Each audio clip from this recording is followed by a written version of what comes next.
Mic check, mic check.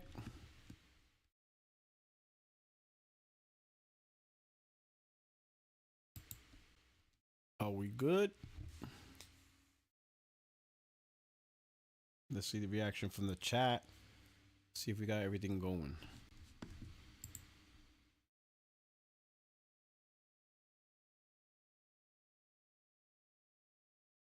All right. Danny Staff says we are live, so we are here. Welcome, my friends, my family, my fellow gamers. You only friend these YouTube streets, Porter Rock 77.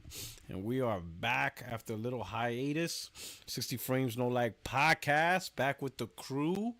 Uh expect the rest of the fellas to be hopping on very soon, especially today, because I know everybody's about to pop off. But we're gonna talk about Nintendo Switch 2 reveal. I would imagine that's probably gonna be a very long topic. I don't know if we're gonna be able to get through everything, but I know we're gonna kick it off hot with Nintendo Switch 2 reveal. We'll talk about a little bit of the upcoming marathon reveal. We're gonna talk about $80 games. Is that gonna be the new normal thanks to Nintendo? And then hopefully we could touch on, the U.S. tariff impact specifically on gaming. Not so much the politics side, but just the decisions made and what, across gaming, Xbox, PlayStation, PC, and exactly what's going to happen. But it's good to be back on this gaming podcast with the crew, with the fellas. Right now we got top flight security of the world. We got Craig here. How you doing? How's everybody doing? Shout out to you in the chat. My man tried to do a heart, and he's doing, So listen, that wasn't a heart. That was a circle, meaning he's going after your booty. He's clapping cheeks. That's what that means. That's why it didn't come out like a heart. It came out like an a-hole. It came out like a butthole. Oh man, booty's getting. He's like booty's getting clapped. That's what he was doing. That was nowhere near a heart. Not even close. So let's not even lie. So what's going on, man? How's everything, Craig? And not a whole lot. Is kicking back, enjoying this Assassin's Creed. So yeah, finally got to. I'm using the brother now. It took me, I don't know how many hours I'm into it now. Over 20 hours. It took me to get to that point. But yeah, it's a pretty cool game. And but yeah, everything's been going well. I stayed up too late last night watching that basketball game. One of the better basketball games I've seen. All the games I've watched were good, but yeah, so that was enjoyable to watch. That ending was crazy. Yeah, wasn't it though? The way it did. Yeah. That ending was insane. All right. Yeah, I was like, oh man, what a way to win! But they won it on defense. But yeah, shout out to everybody that's here. Shout out to the chat. Yeah, definitely. I got some breaking news about Nintendo. Ooh, okay. It just came across the wire. All right, hold on. Yeah. That's gonna be some good stuff. All right, and we got the brain, my boy, the judge. What's going on, everyone? Man, how's everything, man? Man, everything is well. There's some good, there's some bad, more good than bad. My wife and I, we celebrated our 13th wedding anniversary. Ooh, 13 years. Nice. Yeah, we enjoyed ourselves. Congratulations. Thank you so much. I got a nice raise and a very nice bonus. That's good. But, damn, son. Keep doing you. But with more money, more problems. I owe both federal and New Jersey. So oh man, that's no fun. Oh man. They're gonna get their taxes. They're gonna get their money. Man, you know what, man? It's crazy. I know that Pennsylvania, because I work in Pennsylvania, so Pennsylvania and New Jersey have a reciprocity agreement thing going on. But I'll never do it again because I thought whatever money that I got from Pennsylvania would then give over to New Jersey. No, that's not how that shit works. And then also, New Jersey also has a higher tax rate than Pennsylvania too. So either way, it's the highest. Yeah, it's the highest in the nation. I didn't know that.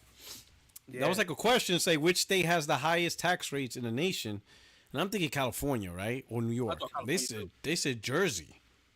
Yeah, I was like Jersey. I believe like Jersey.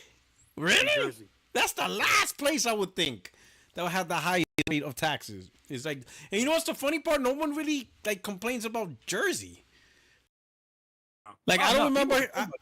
Yeah, but I don't hear people be like, "Oh my God, Jersey sucks. We pay the most taxes." Like that's not like I don't really hear that often. That's why I was kind of shocked. I hear California all the time, but not Jersey. I always hear about real estate taxes in Jersey because I know definitely the real estate taxes. Oh, property tax. Property tax. Yeah, it's crazy. Hell yeah, it's crazy. Yeah, hell yeah.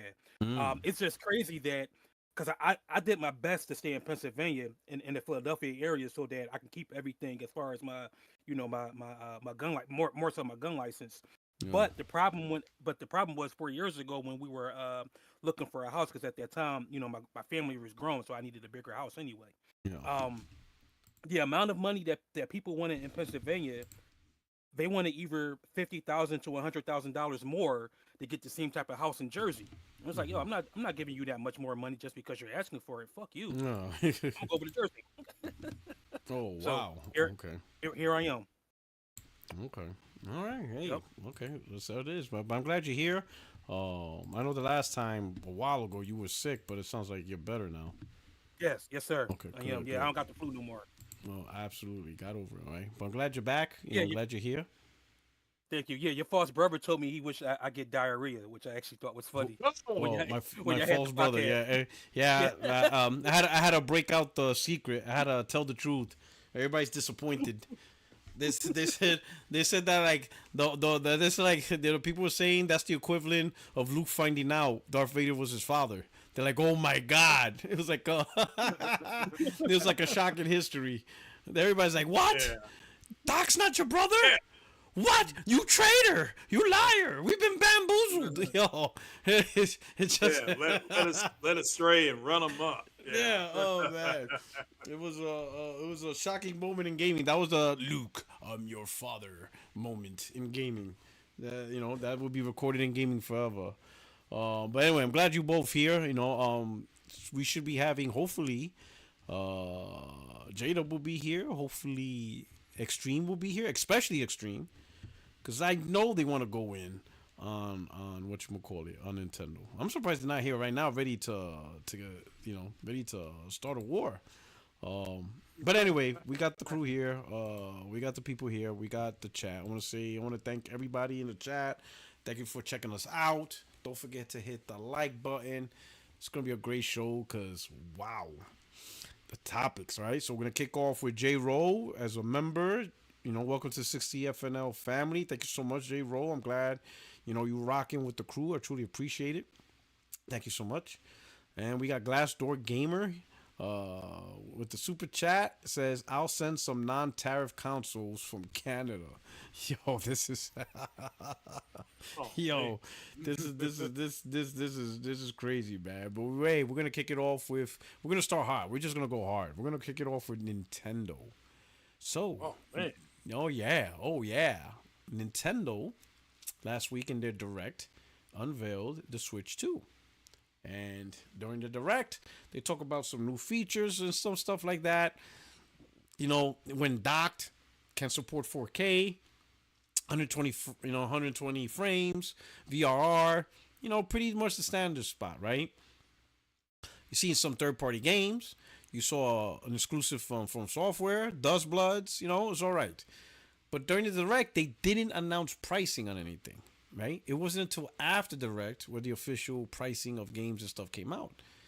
And they plan to sell the Switch, and I'm saying plan at this point. They plan to sell the Switch for $450 base and $500 if you're buying the bundle with Mario Kart World. I think it's called Mario Kart World. And separately, Mario Kart World is priced at $80. And some of the titles, such as Breath of the Wild Switch 2 Edition, which is the Switch game, but with the upgrade. So, you got upgrades, which you could buy separately. That is going to be $80. So it's like the equivalent of a $60 game plus $20 for the upgrade, right? If you want to look at it mathematically. The thing is, Breath of the Wild is like 8 years old. That game is still considered $60. Yo. So Nintendo broke ground. They're really showing that stuff, and there's gonna be more to add to that. But I want to start off with their reveal. Um, we'll start off with Craig. Did you see the Mhm. reveal? Or if you Yeah. haven't, yeah, if you see the reveal, um, what's your opinion on how they're coming out the gate with their reveal, their pricing of their console, and pricing list of games? What's your thoughts on that? Enjoyed their reveal. I like the bullish approach. The day of brokenness is over, and either if you can't afford something, I loved what the guy said today. Just you can still support Nintendo. Just get something else. And but this whole notion is what it really what I mean for me. I'm buying one. They had Donkey Kong up there, and I've been saying for what 3 years minimum. If they bring back the Donkey Kong, I'm gonna get wherever the Donkey Kong is at. So that's where the Kong is. That's what I'm getting. So now, will I get it day one or opening day? No, I'm not gonna get it day one, but I'll get around to it. It's definitely something I'm going to buy. So that's why I've changed my nickname to Nick Craigdo, and Nick Oh Craigdo is telling you, man. Oh and I'm just man. telling you that You hear this I brain? My man yeah, dipped. Oh man. yeah. I mean, there's Oh, no reason. I then mean, you got Craig to though. yeah. I mean, you got a game coming back from the '80s that's gonna Oh rock man. the house out, and Not but like I this. like the approach. I like the pricing. It's You like the aggressive. pricing? You think Yeah, the Switch premium. 2 with what it's bringing is worth Uh-huh. $450? Now I understand Yeah, values to the yeah. beholder. So Right. that's a $400, $50 Well, right. You got to 2025. understand, it's Nintendo's premium console. It does nothing else around that matters. It's their premium console. Just like when I go see Thunderbolts in a couple of weeks, I'm gonna go sit in the premiere. I'm gonna sit in the premiere theater. Well, that 40x theater that's gonna cost my ticket $26. All right, now I don't have to go into that theater. I can go into the digital theater and watch it for 12. But that's not the experience I want for that movie. So this whole notion of because what I've been seeing, this is just me, this has been in my timeline, is a bunch of broke made bitches saying that it's not worth it. Well, based on your, as you said, Polar, right, based on your system of value, it's not worth it, and that's fine. But don't push your system on nobody else's. Okay. Nobody else's porch. You do not do that. Grown man, I understand it. You speak. If you have a wife, children, you are the man of the house. You speak for that. But as soon as you step out on the porch and you go across your yard and onto the public spot, you don't, that's it. That's the end of your authority. So at the end of the day, for Nintendo, I'm gonna make this clear. It is their premium product. I mean, people comparing it to, the Xbox Series S and whatever, the PlayStation 4. So what? The fact is that we have sat here on this podcast. I've said it on mine. I've said it on Crossfire. People immediately run to the third party games. That's not what Nintendo is. I mean, if you're buying proprietary consoles or proprietary hardware, you're doing it for the proprietary system. So if you want an iPhone, and if they have an app that's only on iPhone and you love that app, you can't go to Android and get it. You can't go to Google and get it. You have to have an iPhone. So it's to me it really blew me away that there's so much pushback to the point I'm laughing at it. I literally start laughing at the people complaining because you got people saying, "Well, I won't be able to afford it." Nobody cares. Nobody cares. You can't afford things. Nintendo, Sony, and Microsoft are done. They are done supplementing what we have. If you read Grump, shout out to I think it was Lono today, VForce Gaming. I think he read something about the games that are $70 now. That he did like a time machine type thing. How much we should be paying? It was something like that. I caught the tail end of it. We should be paying based on inflation and based on the cost of living $136 for one game. And that's where things are headed. I've been saying on this podcast for months. Grand Theft Auto 6, you better get ready to be paying about $100. Just and if you don't want to pay that, don't buy it. But they can come out and say it's worth it. Okay, why does the lobster not have no price on it? Because it's worth it. You've got to ask how much it costs. That's what that means. You can't afford it. So just don't ask. It's like going to a Mercedes dealership. There ain't no prices on the damn cars. There's not.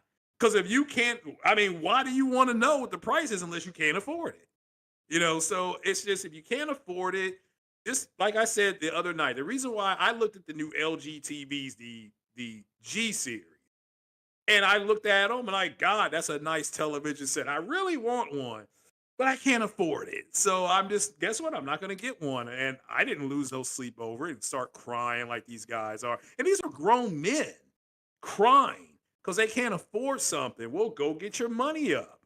Been saying that for years. If you can't afford it, then you got bigger problems. Okay, don't worry about stuff like Dave Ramsey said. Don't worry about things you can't afford. That's God's way of saying you're not supposed to have it. And so Nintendo's pricing is aggressive. They doubled down on it. Was it today or day before yesterday? So they're not going to change because you're broke. And nobody owes you anything. They say, well, my kids won't be able to get. Guess what? Your kids won't get one. That's it. Well, what if they ask Santa Claus? Tell them the true Santa Claus don't exist. That's what you tell them. Okay, no, you're not getting one, and Santa ain't real. So you know what? Here's your Xbox, here's your base PlayStation, whatever. Or you just don't get anything. God forbid your kid goes outside and runs around, touches grass. It just people got to grow up. This is the way things are headed. We've been talking about this for years. These companies have been supplementing. Excuse me. Phil Spencer even said a year and a half ago that they can write things off with Xbox. They're not doing that no more. They sat in front of an investment bank and said, here's how much, if you put your money, it's an investment bank, you bring your investments into our company, here's your return rate. There ain't no more supplementing.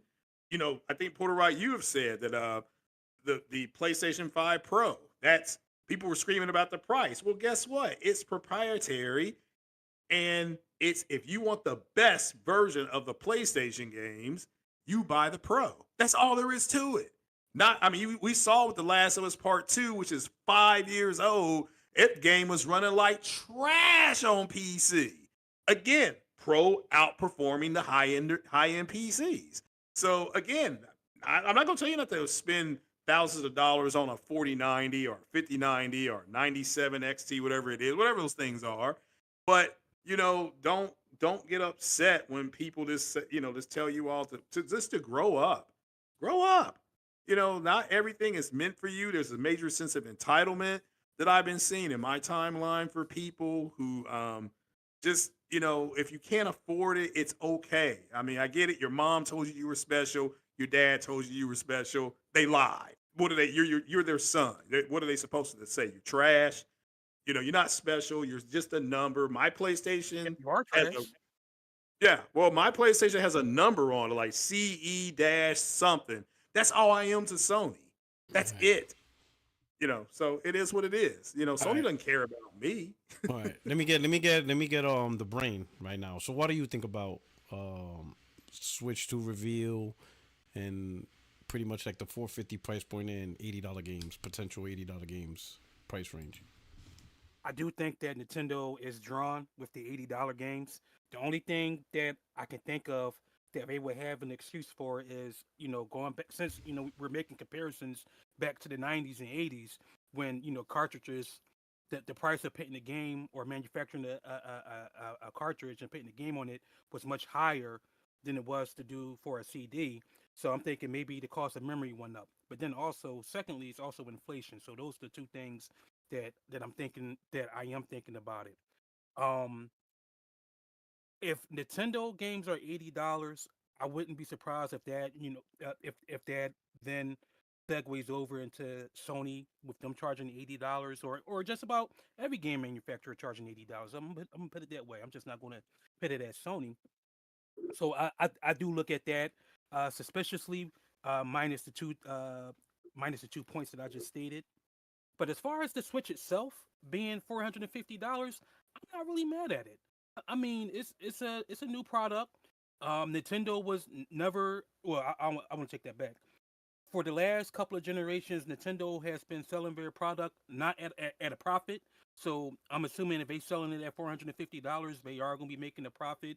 And then also considering the other handhelds, I know that you got one handheld, I forget which one, is about $400, and then it's anywhere between. And then you have the other handhelds with the handheld PCs that are about anywhere between $400 to $800. So to me, Nintendo is on the money, and I do think that them charging $500 for the Switch along with that comes along with the Switch 2, excuse me, that comes along with Mario Kart World.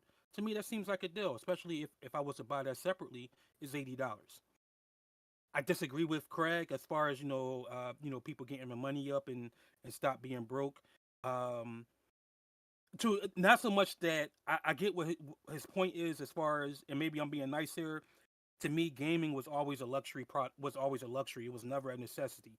It didn't. Yeah, facts. It is. Yeah, it was always a luxury. No, no, no qualms about that. But as far as especially with times are going in, and it kind of gets into your other point as far as tariffs. Unfortunately, we all paying we may all pay much higher prices because of, hey, if tariffs are targeting every country in the world minus the ones as far as that we initially thought as far as China or no, China and Canada. Well, there's really no safe havens for our hobby, where it can kind of elude or avoid those tariffs. But people complaining as far as the pricing of the Switch 2 or saying that it's not a good product. Hey, unless people got a sneak peek and were able to play it themselves, I can't, I'm not gonna go by what anybody say.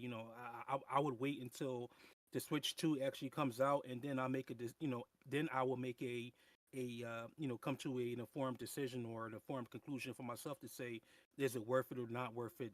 I do agree with Craig on the fact that that's not something that I would necessarily get at this point right now. That's not something that that I would want. Um, yeah, that's about it that I have to say, man. It's the 450 price point is, to me, is good. I think they drawn with the $80 per game, and I do think that could set a bad precedent with other other game developers or other game publishers as far as them being at $80. But it don't surprise me that that the price of gaming of everything is going up. I mean, it pretty much is what it is at this point. All right. Okay. So let me make a few points, right? Like ultimately, let me just preface it with this: at the end of the day, each individual consumer is gonna find value in whatever products. I remember when Take Two with NBA 2K, Madden, and Call of Duty raised their price to $70, and then Sony announced their $70. Everybody had a heart attack. Now we're looking at Nintendo games for $80, and you know what I'm saying? It is what it is. But I will say this with Nintendo. Um, Nintendo Switch found success selling primarily a $300 and a $200 platform during a gen where the consoles launched at $400, and then when the next new gen came, because Switch was like in between, right? It came out in 2017, so it was like at the tail end of one gen, in the beginning of Mm-hmm. another. When the current gen began, the consoles was $400 or $500, right? So Nintendo, I mean, you have the OLED, which is 350, right? But when you look at it, Nintendo had the cheapest platform, $200, even cheaper than Xbox Series S, and that was the second highest selling version. And then you have the highest selling version, which was the $300 Switch, the basic one, right? And then the OLED came after, and that sold really good, right? But if you look at the pricing, you're talking $300. That's Nintendo's audience. Now you're going to an audience and you're trying to convince the audience to pay 450 for the next Switch 2, right? So I think one of the advantages Nintendo had when you look at it over the last decade was they were the cheaper, for the most part, the cheaper product. The Wii U was the Wii was 250, and it blew off the off the off the shelves. Sold like our bread. The Wii U was 350. So it was kind of just $50 cheaper than the PS4, but it was a confusing product. Nintendo did a real bad messaging. People just didn't like it, right? and then they launched the Switch for $300 again, which was $100 cheaper than the PS4, right? So Nintendo, when you think about it, they weren't about that premium price tag. And I understand what you're talking about premium theater, but Nintendo's not that premium brand. They never were that premium brand. Like, it is for Nintendo fans. No, I know, but no, because what you call it, the premium brand is in premium pricing. Like, we never had an expensive Switch or expensive Nintendo. We haven't had an expensive Nintendo product since the Super NES. Super NES was actually the last Nintendo console that sold. Switch 2. No, it's not out yet. So what are you, Craig? Don't do this now. Craig, put down. Listen, Switch 2 has AI. Listen, it's got AI. Listen, listen. What I'm saying. The consoles that have been revealed and sold by Nintendo. The last time Nintendo sold a premium console that was commensurate with the average price of the rest of the industry was the Super NES. N64 launched at $199. GameCube launched at $199. Wii launched at $250. Wii U was $350. Switch was back at $300. Switch, Nintendo, after the Super NES, was always a more affordable console compared to its contemporaries, right? When PlayStation launched at $300 and Xbox $300, GameCube was $199. Day one. You know, what was it? PS3 $600, Xbox 360 $400, the Wii $250. Day one. Nintendo has not sold a premium console that was with the pricing of the rest of the consoles since the Super NES. That was the last time they did that. And there was one time they tried to pull it. It was the 3DS. They tried to sell that sucker, I think it was $260, and within 6 months they had to do an emergency crash price drop to $170 because it wasn't selling. That launch, I think it was $250 or something like that. I think it was $250. They launched the 3DS, and the reason I'm bringing this up, the Switch 2's giving me that, same feeling that they did, because the Nintendo DS that took off. That was, it was their highest selling platform, device of all time. 130 million, 140. I don't know if the Switch took it over. I think the Switch took over the DS, but the DS was through the roof. Everybody loved it. So then Nintendo released the 3DS, and Nintendo's like, "Oh yeah, you want to play the better DS? You got to pay $250." Yeah, that didn't happen. Nope. People weren't really buying it. And after 6 months, Nintendo dropped the price to $170 and apologized to early adopters. That's what happened. Not apologizing now. Okay, you know what I'm saying?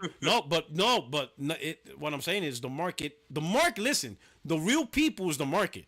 If nobody buys the Switch, Nintendo will bend over and drop the price. That's just the reality. The market wins all the time. You can't beat the market. If the people say this is not worth $50, call me broke, call me a bum, I'm not buying it, and Nintendo's like, yo, what the hell happened? We're not selling shit. Nintendo will buckle. They don't have a choice. They did it with the 3DS. Nintendo, they didn't have a choice. They know that. They know that they've more than likely, and this is what most sales companies do. They go out into the market, they get information. They're like, okay, the market will bear this price. Now, as far as the Switch 2, the Switch 2 has an actual AI in it. So you're gonna pay for that. So I'm not. That's all there is to it. So I'm saying, but look at the audience. You think the audience cares about AI? That's not the Nintendo audience. That's not them. I don't know. That's what we're gonna find out. If it comes out and it doesn't do well, then it's like, all right, they may have overshot the runway here. But if they land it, and I think everybody believes they're gonna land it on the runway, they'll be fine. I don't know. I think it's coming out. It's be here in a few more months, so we'll find out. No, so I think I want to see. I'm just like the Wii, because I remember when the Wii U, launched, it sold 4 million. And everybody's like, oh, yeah, it's great. But after 3 months, the actual market, because the first few months, everybody's going to hype it. But when you look at it, the first few months are going to be the hardcore. They're the number one, the hardcore Nintendo fans, tech enthusiasts, and content creators. They're all going to go out to buy it. because they're hardcore fans. They got to produce content, so the content creators are going to buy it because it's for their channels, for the algorithm. They're going to get it, right? And then you're going to get people who are just tech enthusiasts that's going to get it because they're into tech. After that group goes away, and now you got the average consumer wondering, we're going to find out. Yeah. That's what we're going to find out. I'm not denying that. And that's, I never said that. Yeah, that's but, what we're going to find as out, far right? As but your question was about the pricing, I'm like, well, based on what the gentleman came out for, what's his last name, Mauser, or about whatever his name was, talking about the technology that's in it for Nintendo. I'm trying to make this clear, and I'm separating everything else. For Nintendo, it's their premium product. It's like, why is Apple's iPhone so expensive? I mean, they're more expensive than Android phones. The people determine premium, not the company. Because Hyundai is not going to sell. Toyota's not going to sell Camry at the price of a Mercedes. Mercedes is the premium brand. No, but Camry, Toyota makes a car called the Lexus that is their version on that luxury line. I know. So they create a product, but the Nintendo Switch, it's not really a premium product compared to premium products. It's not compared. No. Well, okay, if you're gonna compare, but see, that's the thing is that. It is a comparison. As a comparison, I'm looking at it as far as in Nintendo's line.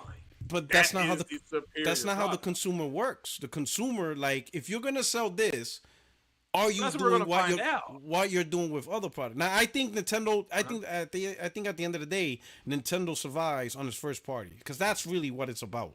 It doesn't matter what technology is. It's just the first party, But when that's why I said that. But when you look at and when you look at the games, right, comparatively, it's not on par with the games, the production level games we have today. It's just not. And I don't mean by the fun factor or the gameplay factor. I'm talking about, if we're going to talk about a premium, it would be like this, right? You say you're going to go to a theater that's premium, right? A premium theater, right? But what if the screen is 480p? Are you going to still say that's a premium theater just because the theater says it's premium? If the screen is 480p, the screen is 480p, you're in the theater, you sit down, they're charging you $26, and you see a 480p screen. Are you going to consider that premium? Just because the theater says it's premium? I'm asking a question. I mean, I'm there for the premium sound, but that's the sound. But you see what I'm saying, though, right? I don't care. You see what I'm saying? Like, if you sit down and you're looking at, and it's not even widescreen, it's still 4x3 letterbox. You're gonna be like, this is. You're gonna be like, I don't care what this theater says. This is not premium. This is bullshit. Like I want my money back. I got robbed. Like I said before, they have it's like it's. I understand what you're saying. I'm just looking at the line of Nintendo. They're saying this is our premium product. It's like if you go to a restaurant, they say, well, this hamburger here is our premium product, so it's going to cost you the most. Whenever you go to Starbucks, wherever, this is premium. This is our highest end stuff that we're going to give you. You're going to pay more for it in their line. Now, if you go to Dunkin' Donuts, their coffee, you'd be like, oh, well, that's not what we consider premium here. But for their line, and for Nintendo, again, my understanding of the console, 4K, 60, possibly 120 FPS. That for Nintendo, not for nobody else, is their premium line. Now, I agree with you on who's going to buy. I'll use this as an example. Use this example. Cyberpunk 2077 performance mode, 40 frames. When the PS5 and the Xbox is at 60 FPS. It's not premium. That's fun. That's not premium. When you're comparing it to something that's got more technology. But that's my point. PlayStation, the all digital PS5 is $400. And Cyberpunk runs at 60 frames, and probably at better fidelity. All right, but the all digital PS5 does not have a detachable unit on it. Not yet. I mean, you got the portable. How much does the portable cost? The PlayStation Portable. The 200. All right, it's $199. All right, so what is it running on that? Is Cyberpunk running? And again, you're running to a Well, it's a third-party remote, game. so it's a remote, so it's going to be the same as the So it's a console. remote play. But what I'm Right. talking about So, is but the you're running to a hardware. third-party game. That's what I'm saying. If you know Nintendo, any company could say, like you said, you go in a restaurant, they call it premium. But if I sit down and McDonald's hamburger's better, then this business is not premium. The Well, that's my consumer, point. That's what I the just said. consumer will, the consumer will ultimately decide if something's really premium. Yeah, I agree with that. Not yeah, Nintendo. I mean, you're Nintendo right. can say what they want. Hardcore, Yeah. yeah, the hardcore are gonna go and get it. They're gonna try to get their hands on it, whatever you want to call it, and then it will settle down. What Nintendo was banking on is whatever their market assessment was, is that okay? The market is going to bear this out. That's what they're saying. It's no different than when Sony released the premium version of God of War. I think what it is, you're using the wrong word. I think the word you need to use is flagship, not premium. Premium flagship is two different things. Switch 2, Switch 2 is their flagship. Premium. No, it's their flagship. It's their flagship product. It is product. their premium console. It's not their premium console. It's their flagship product. Because think about it. You're calling it premium. You could, like, for example, if Toyota released a brand new Camry 2025, right. Brand new. That's not, and it's the newest car that they produce. That's not their premium car just because it's the latest thing they released. Okay, but that's no. See, it is a 2025. It is a superior version of the car that they did in 2024 and 2023. It's their flagship. Therefore, all right. Well, of the Camrys, it's their highest end Camry. It's not their highest end luxury car. That's a Lexus. Yeah. So so that's different. If it doesn't matter, Ford can make a Ford Focus and they make an SE, a special edition. And then they may come out and say, well, here's our Ford Focus LE, a limited edition. Well, they're both Focuses, but the limited edition is going to be on a higher line because it's a limited edition. What makes somebody in the chat said, what makes the Switch a premium? It's premium compared to the Switch 1. Is it not better technology-wise than the Switch 1? Yes, based on what's been disclosed, it is better. So it is premium in that line. I give what Porter Rock is saying. He's comparing it to Microsoft's premium console, which is the Series X, and Sony's console, which is their premium console, is the PS5 Pro, not the PS5. The PS5 is your entry console. The Switch 1 is your entry console. Henceforth, why that guy said, if you can't afford it or whatever he said, then you just go ahead and buy the Switch. Because if you can't afford our premium product, again, if I go in, like I just told the story, the LG makes a G Series TV. That's their premium line television set. All right, that's it. Now, anything underneath that G Series is not premium. Doesn't mean it's not good. It just means it's not their premium line. And guess what? The G Series costs more. Why? Because it has better technology in it than the C Series, than the B Series, and the A Series, and the CX. So that's the way the technology works. Mike, the Nintendo Switch has AI in it. Has a AI according to the disclosed specs. But I mean, again, and I agree with your opening statement, Porter Rock, and you said it's about their games. It's not about Cyberpunk. It's not about Madden. It's not that those games aren't playable on there, but you're not buying a Switch for that. You're buying it for the proprietary tech, for the Mario Kart, for the Donkey Kong, for whatever, Star Fox, if they release another Star Fox game. Mm-hmm. So that's what you're buying it for. The PlayStation 5 Pro, when it was shown to the world, Mark Cerny did not show, I don't think they showed any third-party games running on the PlayStation 5 Pro. They showed The Last of Us. Yeah, they showed like The Last of Us Part 1 and Part 2. They showed a bunch of first-party games because that's who they're targeting. Hey, look, this is for the person that wants to play at the highest end. This is our premium console. Guess what? The PlayStation 5 Pro has more technology in it than the PlayStation 5 does. It does more. And see, with the PlayStation 5, it makes more sense because it's the same product. One's better than the other. But like Switch 2 is just the new generation of console for Nintendo. But I wouldn't call it. But I wouldn't call it a premium console at all. Hey, I got a again. It is for Nintendo. It's Nintendo. Yeah, I get it.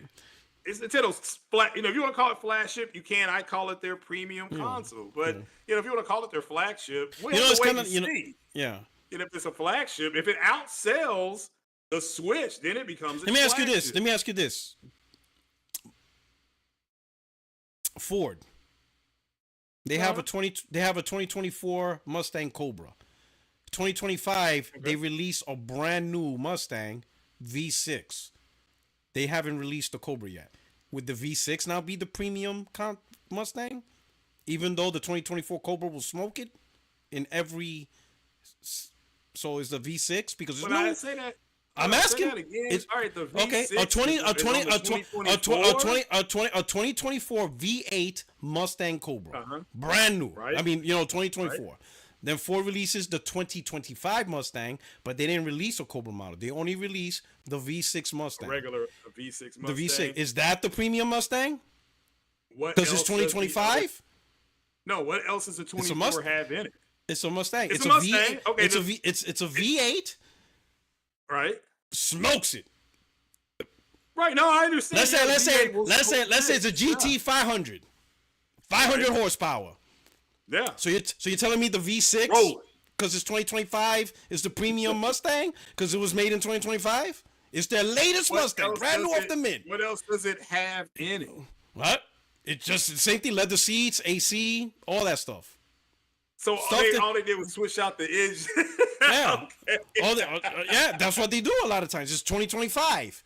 Now the Cobra will come along later on, but you're telling me the 2025 V6 is the premium over the 2024 Cobra or GT 500? Because it's new. Yeah. You see why? It's got better technology. All right. So my second part is the games. That's where it's funny, right? The hardware, I mean, it's $450. Really, that's a conversation for the Switch One owners. Who 140 million Switch owners. How many of them bought it because they don't mind buying a $300 Switch or $200 Switch Lite for their kids and stuff like that, right? So that, to me, that's a conversation for the parents because there's a lot of parents that buy Switches. That's a them problem, right? It's whatever. But the big thing is the games, right? It's clear Nintendo games, from what they've shown so far, they're not increasing budget dramatically, right? To like what you see from, you see from what you're going to see from Grand Theft Auto, what you see from PlayStation with Horizon and all their games, right? So the budget of these games nowhere near is on the level of PlayStation, but Nintendo still decided that some of their games will be $80. My thing is, I'll say this, if Nintendo, Mario Kart World, it's clear Mario Kart World is not like a $200-300 million game. Not even close, right? I think Nintendo's selling it for $80 because it can. It has the power branding of Mario Kart. Market, okay. The market it's the power branding. Now, so my issue with that is it's not so much that Nintendo game's $80 because, again, whatever. I'm not buying it. But there is no way the industry's going to say, hold the hell up. Our game is $300 million. Our game is $400 million. Our game is $500 million. Ain't no way we're going to still sell games at $70. While Nintendo sells a $90 million game for $80. That shit ain't happening. And that's what I'm concerned about is the impact of Nintendo games being $80 while everybody else is like, hold up. You don't even you don't even do voice acting yet. Let alone voice acting, what's that shit called? They put them in the suits. Motion capture, ray tracing. They're like, yo, hell no. If Nintendo sells that game for $80 and people are buying it, we're bumping the price. Our shit's going to be $82. And that's what I'm like, oh, fuck, here we go. That Nintendo inadvertently triggered a price hike because, I'm going to tell you right now, Rockstar's not selling their game at $70. You are out here. Rockstar, they're going to be like, the nerve. Nintendo selling Mario Kart, and then they have the nerve to show this little map. Nintendo's like, that shit's a building. Mario Kart map is like a little tiny neighborhood. There's no way Rockstar's gonna sell their game for $70 now. They get the fuck out of here. They're not. So that's my They thing. never Nintendo, were. but now everyone can easily say, yeah, our game's $80. If Nintendo's selling their stuff for $80, they're gonna try to trigger that too. And I'm like, oh man. And what the problem is though, again, at the end of the day, the consumer's gonna decide, right? I think Nintendo might get away with it because hell, the Nintendo have fanatics, right? So I think Nintendo has a bigger loyalty. They have a fan base that's more loyalty, but I don't think Sony and Xbox have that level of loyalty. I think and we already seen it, if you push the fan base a little bit too much, they're gonna be like, oh, get the fuck out of you. Like that. I think Sony and Xbox, they have this meter where if you go too much, you went too far. Nintendo, I don't think they have that meter. I think Nintendo will go 80, and a lot of fan base might be like, thank you. The only question is the mom and pops. That's what I'm wondering. That's why I'm interested to see a year out after the launch. You know, how Nintendo looks in 2026. That's what I want to see. How the mom and pop reacts long term. That's a different story. But that's what I mean. I agree with your initial assessment of if it's selling well, whether it's scalpers or whether it's going to sell well. So that's what I said. I literally but the launch, I don't care about that. The Wii U sold well at launch. Vita sold well. Yeah, Vita sold well at launch. Wii U sold well at launch because again the hardcore scalpers, you brought up another good point, but primarily the hardcore, the tech enthusiasts, and especially now the content creators. The content creators, because they're gonna pay for it because their content pretty much provides the cost of the game anyway. They're gonna buy it. Right. They're gonna make videos. They're gonna do live streams. So they get their money back by just owning the product, right? Through memberships and all that stuff. So that's a big population. So you're gonna see that. But once you get past the majority of those guys, and now you're into the consumer, the question is, who's the consumer of the Nintendo Switch? And I know Extreme touched on this. If you have mom and dad, is mom and dad gonna be interested in buying their kids a $450 Switch and games at $80-$70? Is that a thing that they're really going to be into? I don't know. We'll find out. I'm glad Extreme is here. What's going on, my brother? Yo, first of all, what happened? Did you change the time? Because no, it's 5:30 every time. Listen. There is daylight savings in Australia, right? So then we moved the clock. So I thought this was going to happen at 11:30 over here, but then it's like I'm 2 hours behind. No, we moved our clock too. We move our clock too. Oh, you moved as well. Yeah, United States. So that's why I'm behind. Spring ahead, fall back. So in the fall, so 1 hour back. Spring, we move ahead. Yeah, we got daylight savings time. That's why it was a 2 hour delta because I counted for 1 hour. So I'm an hour late. You thought I was starting about right now. Because you moved the clock 1 hour forward. Exactly. So I accounted for that, but then I didn't account for.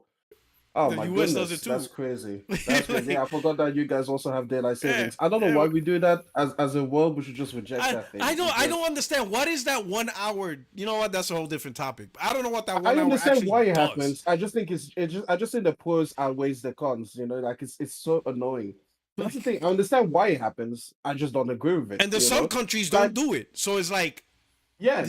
Can you imagine we lost an international multi-billion-dollar deal because we didn't realize you didn't show up to the meeting.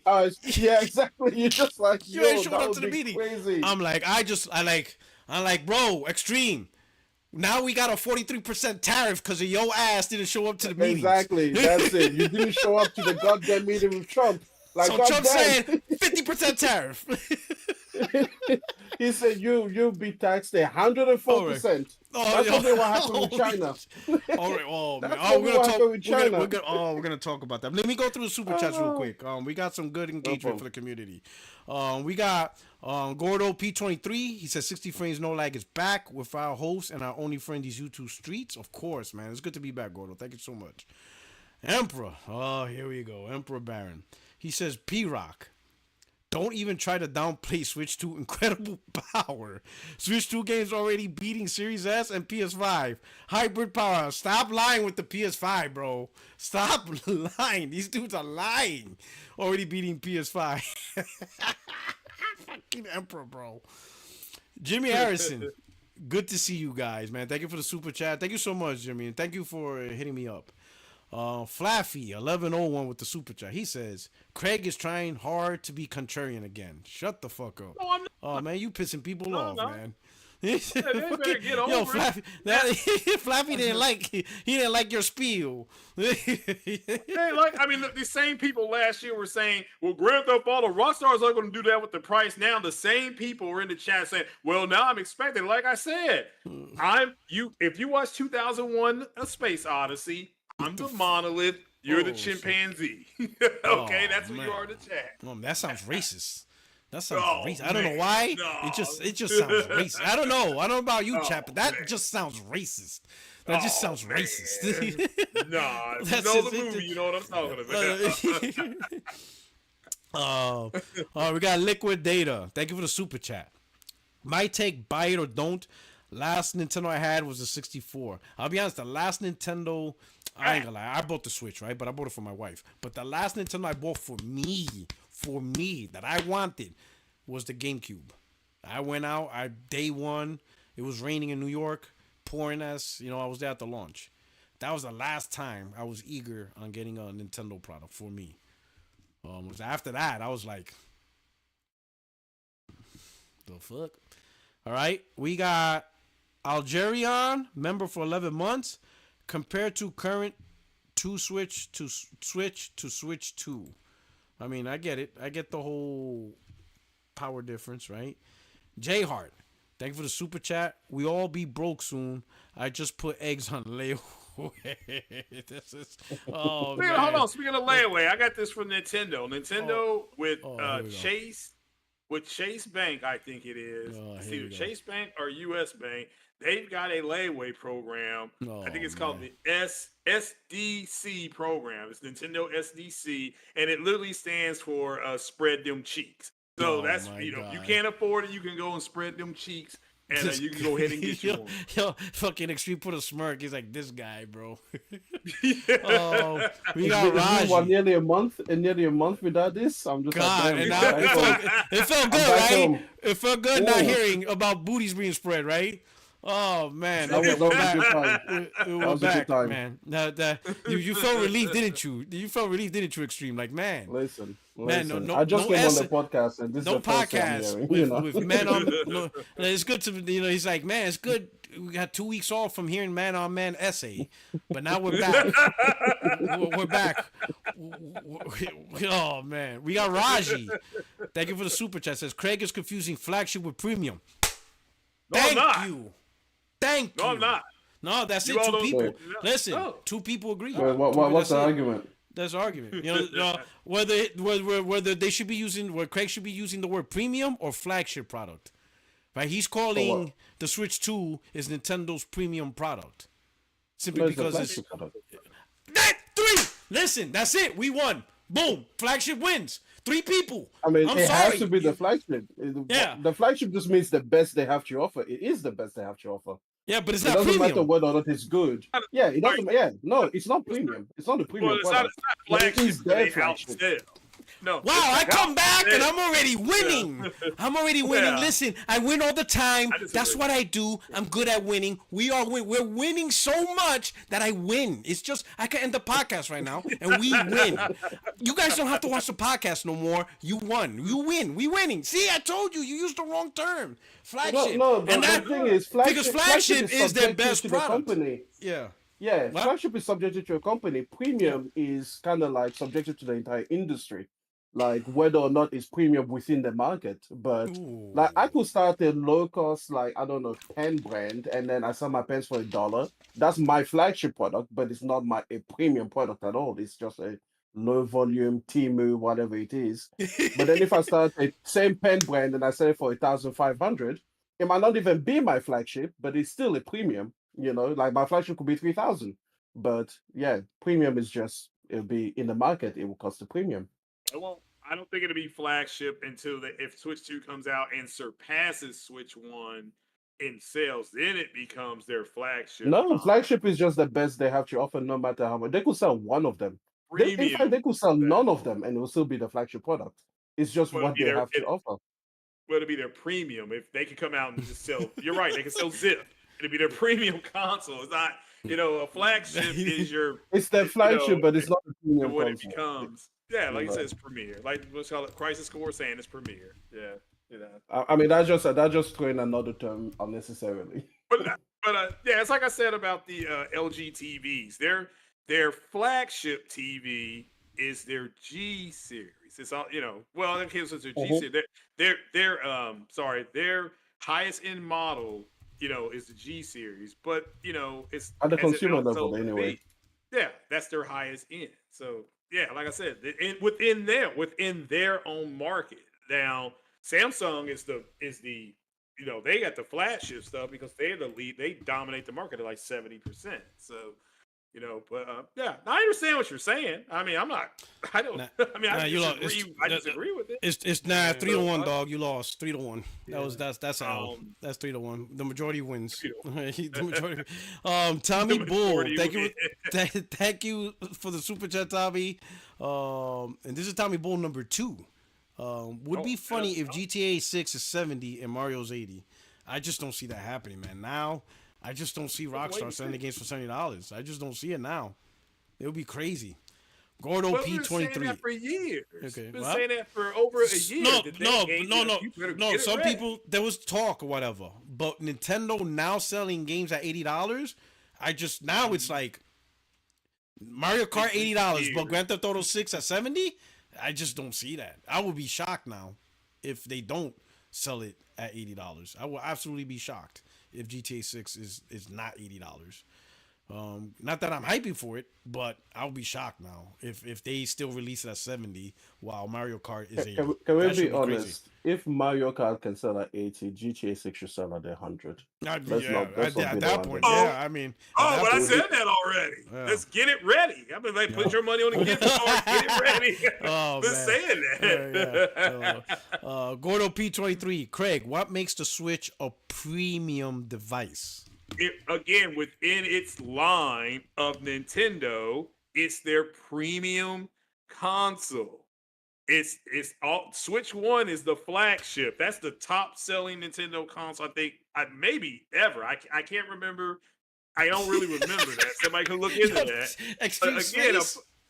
Yeah. I mean, again, if we're gonna go over, this is why I said before, if Toyota makes a Camry and they make an LE and they make an SE, well, the LE is the higher version because it's a limited edition vehicle. But that's like saying that Toyota's flagship is the Corolla because they sell the most Corollas compared to everything else. That's not true, right? Like the flagship is the best you have to offer. That's like the one you put your dick down on the table for. Like for Audi, for the longest time, it was the R8. Like they don't sell many R8s, but it's their like freaking coupe. It wouldn't be the A4, which is like the best-selling model. Like that would be crazy if you worked in an Audi dealership and you were like, "Yeah, give me your flagship product," and they bring you an A4. You'll be like, "What the fuck is this?" Like, no, that's not what the word means. The flagship is like the big look at me. This is the best thing that I can do. You can sell like 0 of them, like some freaking some freaking concept cars, or cars that are just made one of one. They are the flagship, but they don't sell many of them because they were just meant to be like. Those are just concept cars. Actually, no, but I'm saying that okay, let's say that they sell 12 of these things, like freaking Lamborghini when they had the Egoista or something like that, which was a single-seater car. They only made like 50 examples. That's their flagship. That's like our engineers all got together. We said, fuck the price.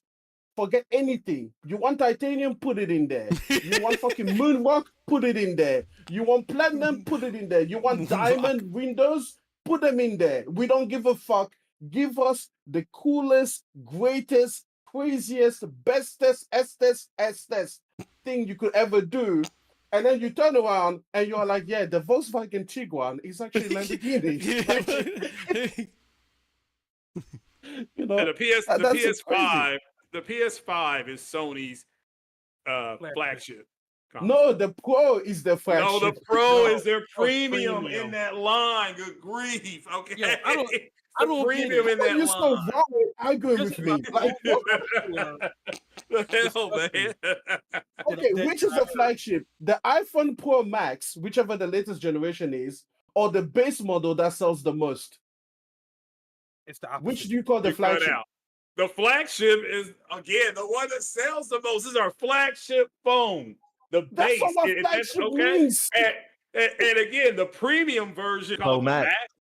Yes, the Max is the premium version of that. I just bought the Pro Max. No, okay, no wonder you guys voted for Trump. I'm just gonna leave it at that because I'm sorry if you can't understand basic. Let's be clear. I didn't vote for Trump, so but yeah, watch your tone. You don't think that the flagship is a premium product? I'm not arguing with you. I'm on your side. I'm on your side. Don't you know what a flagship is versus what a premium is, and not Trump voters? I'm on your side. But hold on, isn't the flagship the brand something that makes the brand the brand? Like Super Mario it's the best the brand has to offer. It doesn't matter if it's not known, the best they have to offer. Because sometimes your flagship could be the most esoteric thing, right? Like you could be a fucking countertop maker and like your best countertop is like made of palladium or some shit, right? And you could have like he's naming all these minerals that nobody knows what the hell they are. Exactly. It could be made of unobtainium. God is so glad to be back. The best you have to offer. People might not even know. They could be like, oh, they make cork countertops. And that could be your brand identity. But if a person was like, hey, I've got $2 million to spend on the kitchen countertop, what do you have to offer me? You're going to be like, well, here's a hidden catalog. That's your flagship product. I'll use this, and I think Extreme's going to like this thing, right? McDonald's Big Mac is their flagship burger, but that shit ain't premium. Ain't nobody will ever call a Big Mac a premium burger. I don't know. There is no premium burger for Big Mac. Why you said there's no premium? What? There is no premium big burger for Big McDonald's. Yeah, Big Mac is just their flagship. That's the best they got, and but you ain't calling the Big Mac a premium burger. That ain't happening. Ain't nobody will ever say that shit don't look like the picture. All right, let me go on. Scoop, thank you for the super chat. He says you charge $4.50. You will be judged accordingly. Hey, you know what? I agree with that. At the end of the day, the individual user will determine the value of any product. It is what it is. We'll see. I'm interested to see the audience that primarily bought the Switch at $300 and $200. How the majority of those 140 men gonna react to a $400.50 Switch? Maybe they adopted inflation, all this stuff. Who knows? But we're gonna get people still gonna buy those $80 games though, right? Okay, we're gonna see. But the question is how many? Remember, because Mario Kart sells like 60 million. Is it gonna sell 60 million at $80? I don't know. Maybe. I don't know. But Raji, G Series is LG's flagship. Your argument's flawed. All right. Raji again. Thank you for super chat. PS5 is Sony's flagship. Pro is premium. Okay. Gordo P23. Gordo P23. Calling it their premium product suggests that there's a base product there is only one Switch 2. That's how I see it. Yeah, you know what I'm saying? That I agree. That's why I don't know. But that's not the same. That would be like saying, the PS5 when it launched is their premium product because it's better than PS4. I didn't see it as a premium product because it's a PS4. I saw it as their best product, but I didn't look at. I never called the PS5 premium. It just. Not when there's other devices in gaming that would outperform it. Now within the PlayStation, because you have the Pro, now I can say PS5 Pro is the premium product within the PlayStation brand because it's better than the other PlayStation 5. That's the same family. But that's just me. I mean, we're splitting hairs at this point. But it's so glad to be back. Where else can we get a whole conversation over the word premium and flagship in the gaming podcast? Raji. Dictionary and a fucking thesaurus. Is it. Raji, thank you for the super chat.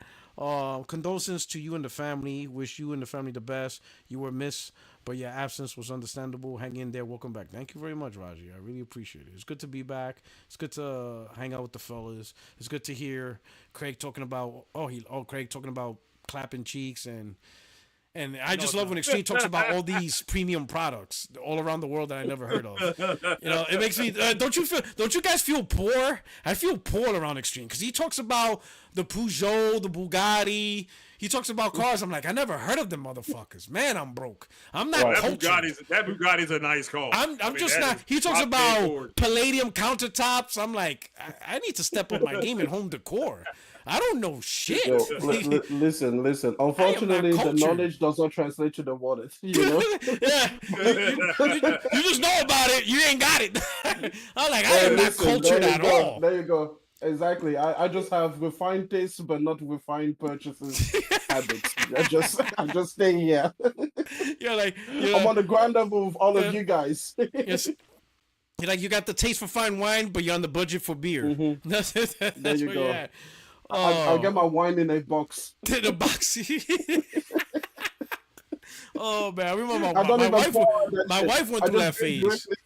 We were in North Carolina. She had a neighbor who's like now her best friend. We know each other. Them two girls every weekend, they would get the big box of wine and they would get hammered. Hilarious. Them two would get hammered on box of wine every weekend. There you go. I never seen wine boxes so big. Like I never seen these boxes with the big nozzle. I'm like, holy shit, that's a big ass box. Yo, it's hilarious. Jenna Hayes with the super chat. Yeah, she says, I think Switch 2 might be the next Wii U. The packaging looks very similar to Switch 1. I can see parents getting confused and buying the old Switch. Oh, man, don't let that happen. That could happen. Yeah, that could happen. That would be very terrible. But that's what they said. They literally came out and said, well, if you can't, I mean, he didn't say like, I'm saying like, if you can't afford it, then get the Switch. But that don't make sense. Yeah, we're going to talk about that. We're going to talk about that real soon. We're not moving on to the next topic. Because I see the craziest part is I see people defending that comment. I'm like, that comment don't make sense. It doesn't make sense. It never. Because Don Patrick did it, and it clearly failed. Why would you repeat a statement that clearly failed the first time? But we're going to talk about that. Liquid Data. Going off the pedigree of Rockstar, I will be surprised if GTA 6 is not priced more than $70 for the game. And I'm there day one. You know? Yeah. M's Odyssey. I say a lot of people don't feel bad. A lot of people are going to be there day one. But I think GTA 6 is going to get the pass because it's like I think the budget's like $1 billion. Some weird shit. It's high. Like it's the biggest production game, you know. But we could talk about that. But M's Odyssey. Why Nintendo charge $80-$90 when they don't use realistic mocap, 3D models, VFX, art style, physics, textures, animations, which cost more to develop? M's Odyssey. Me and you. M's Odyssey have changed. They have AI. That's going to change. Now, is it going to change a whole lot? That's what we have to wait and see about the gameplay. But you have better technology in the Switch we lost too. We lost Nintendo. I mean, we lost Craig. He went to the dark side. He's in Listen, Craig. for the moment, we couldn't agree on flagship and premium. We lost him this generation. We just Switch is out. He switched up on us. It's over. Listen, just get the Mario cap and just wear that next time, brother. Yeah, exactly. That's it. We lost him. He's lost. Impatient Fire. Man. Thank you for the super chat. Says Switch is a potato and there's nothing premium about it. This is coming from a guy who bought and got a 4090 and a PS5 Pro. Stop it, Craig. Well, there you go. The fact that he went out and bought a 4090, that's already the flaw. So shout out. Okay, he said it's already the flaw. It's already a flaw. Yeah.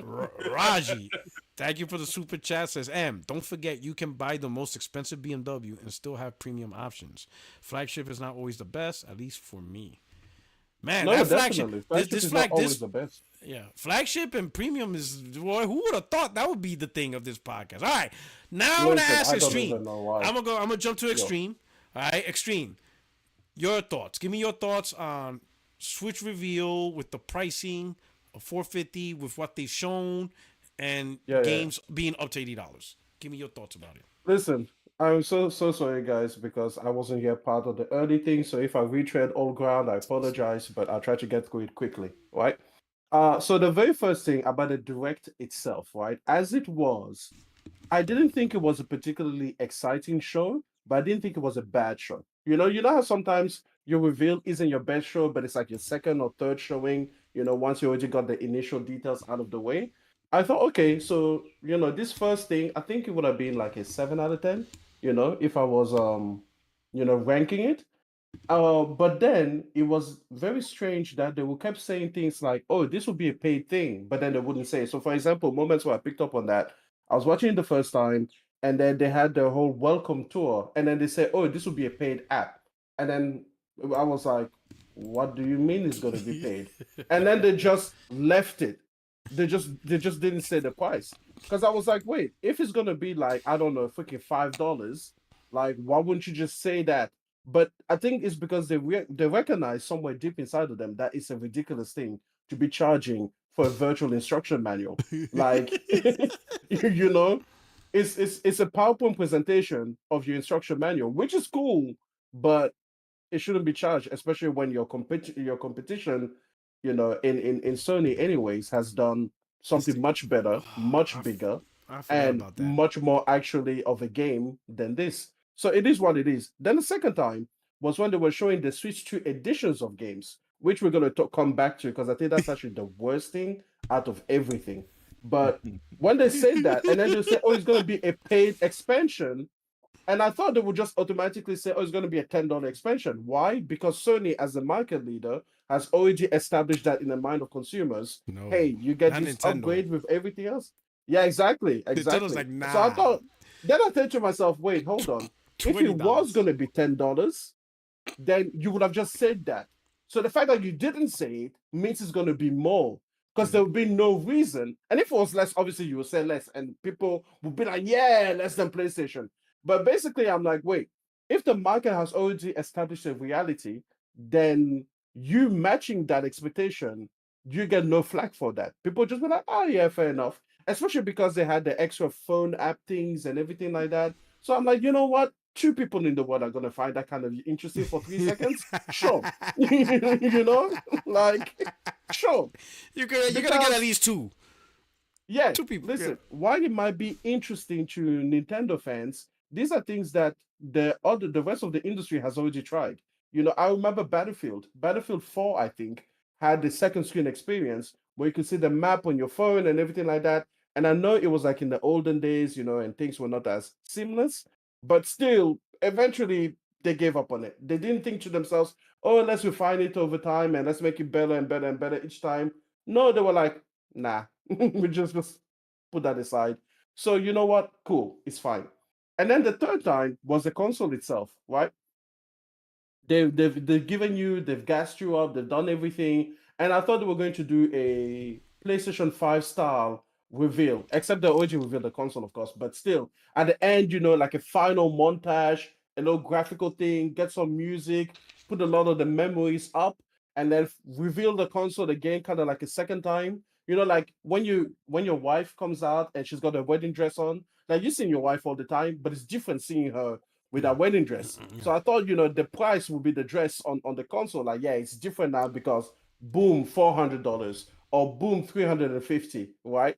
Now, listen, the fact that they didn't do that, I was like, oh, these guys have completely dropped the ball as far as price goes for the console.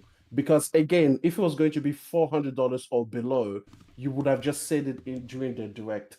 So what I'm trying to say is that during the direct itself, while I thought it was a okay showing, I knew that there were a lot of asterisks to follow up on because just by not revealing it, you were saying a lot. Like your silence spoke volume.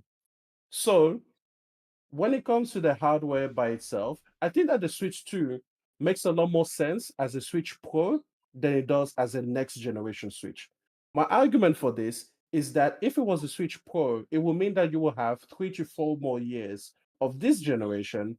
And for what it offers, it does a lot for this generation of games. Like, nobody will complain that they haven't really dramatically improved their production value or the end result that you're playing as a gamer. It just looks an extension of the Switch 1 generation. And I think it makes a lot of sense as a Switch Pro. 4 more years of this, if you are an enjoyer of the Switch ecosystem, then you can get it and you can play the current games that you've been playing at a higher frame rate, at higher fidelity. It makes a ton of sense to me.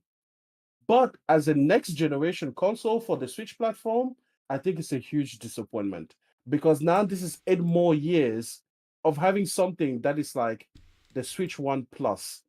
This is the next 8 years of your gaming career. You've taken half a step forward, is what I'm trying to say. a lot of the media, this particular generation especially, have been really hard on PlayStation and Xbox, saying that we haven't really seen a graphical leap, or to them, even any reason they say, because they discount the loading times and every other benefit that might have come with this generation. They say that we haven't seen enough of a delta between the PS5 and the PS4. Where are those articles talking about the Nintendo Switch 2 and the Nintendo Switch 1? Because I would argue that any delta that there is the bare minimum to classify anything as a newly released product, not even a next generation product. So hardware wise, it's super disappointing to me. And then finally, when it came to all of the pricing, oh my goodness, I did not think that it was going to come so hard, so fast, and so bad. I think that the pricing for this generation of Switch, the entire Switch ecosystem, I think it's pretty crazy, especially compared to where the Nintendo fans wanted it to be before they all had to get the firmware update, like they were freaking Ryan McCaffrey from the Nintendo guys this time. Because you guys were talking about Hall effect sticks so that you don't get joystick drift anymore. Well, apparently we don't care about that anymore. You guys were talking about PS5 level of performance. Well, apparently we don't care about that anymore. You guys were talking about, just all of these ridiculous high dream things that I knew were never going to happen, but seem to really, really matter to the Nintendo fans. And now, you have to deal with a reality where you have $20 expansion packs and a lot of the other realities around. But I've taken the mic for long enough.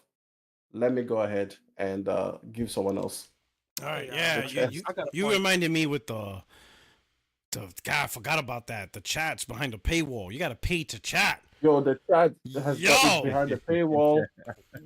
yo, all right, yo, Oh, just and I'm sorry, the huge security concern for selling this Kinect wannabe, and yeah, that's just going to expose a lot of kids to things they shouldn't see.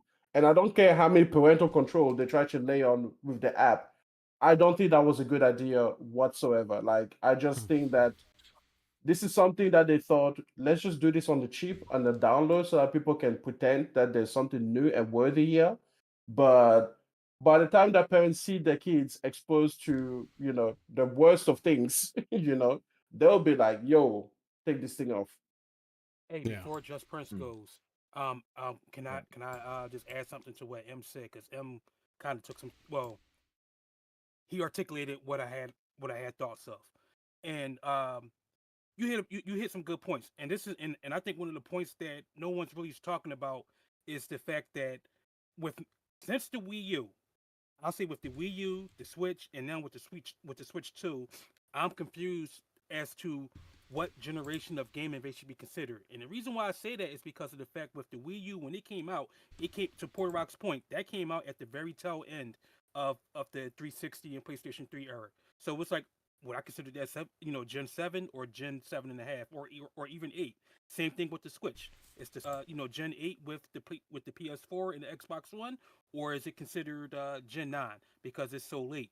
Or and now with the Switch, with the Switch 2, is it would I consider this Gen 9, 9.5, or Gen 10 because of the fact that hey, it's a new generation. Well, number one, it's a new generation, so I'm thinking maybe it should be considered Gen 10 or but it's so behind the times because of the fact, and this is why I'm not too mad about the pricing of the Switch 2 itself, is because of the fact that unfortunately with the technology, there's the number one Nintendo is playing catch up to what Sony and Microsoft had already done with the ray tracing and with the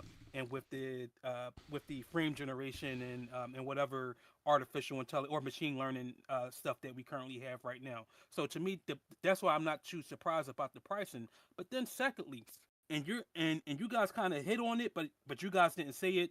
But I'm gonna just say it, and maybe I'm wrong. I think Nintendo was really prepping itself to be a industry leader and actually being a competitor again. Like whereas the argument can no longer be made to say that hey, Nintendo is in its own lane. I don't think so any longer, because if at these prices, as somebody said, hey, if you're going to be charging $450, you're going to be judged accordingly. Hey, make a long story short, to me, Nintendo is pitting their money where their mouth is. That's that's gonna be a conversation, right? I might add that. But let's get Just's thought on this. Same thing, just like Extreme. What's your thought on how they revealed it, pricing, game pricing? What's your thoughts on Nintendo Switch 2 reveal? Well, I'm not the biggest Nintendo gamer. I normally get it for my kids. I view it as a kid system. Okay. But for a $50 upgrade, basically, because the original one was what, $400? It was $300. This is like a mid-gen refresh. 300, 300, 300. Oh, 300. It was 300. Okay. The original Switch was 3.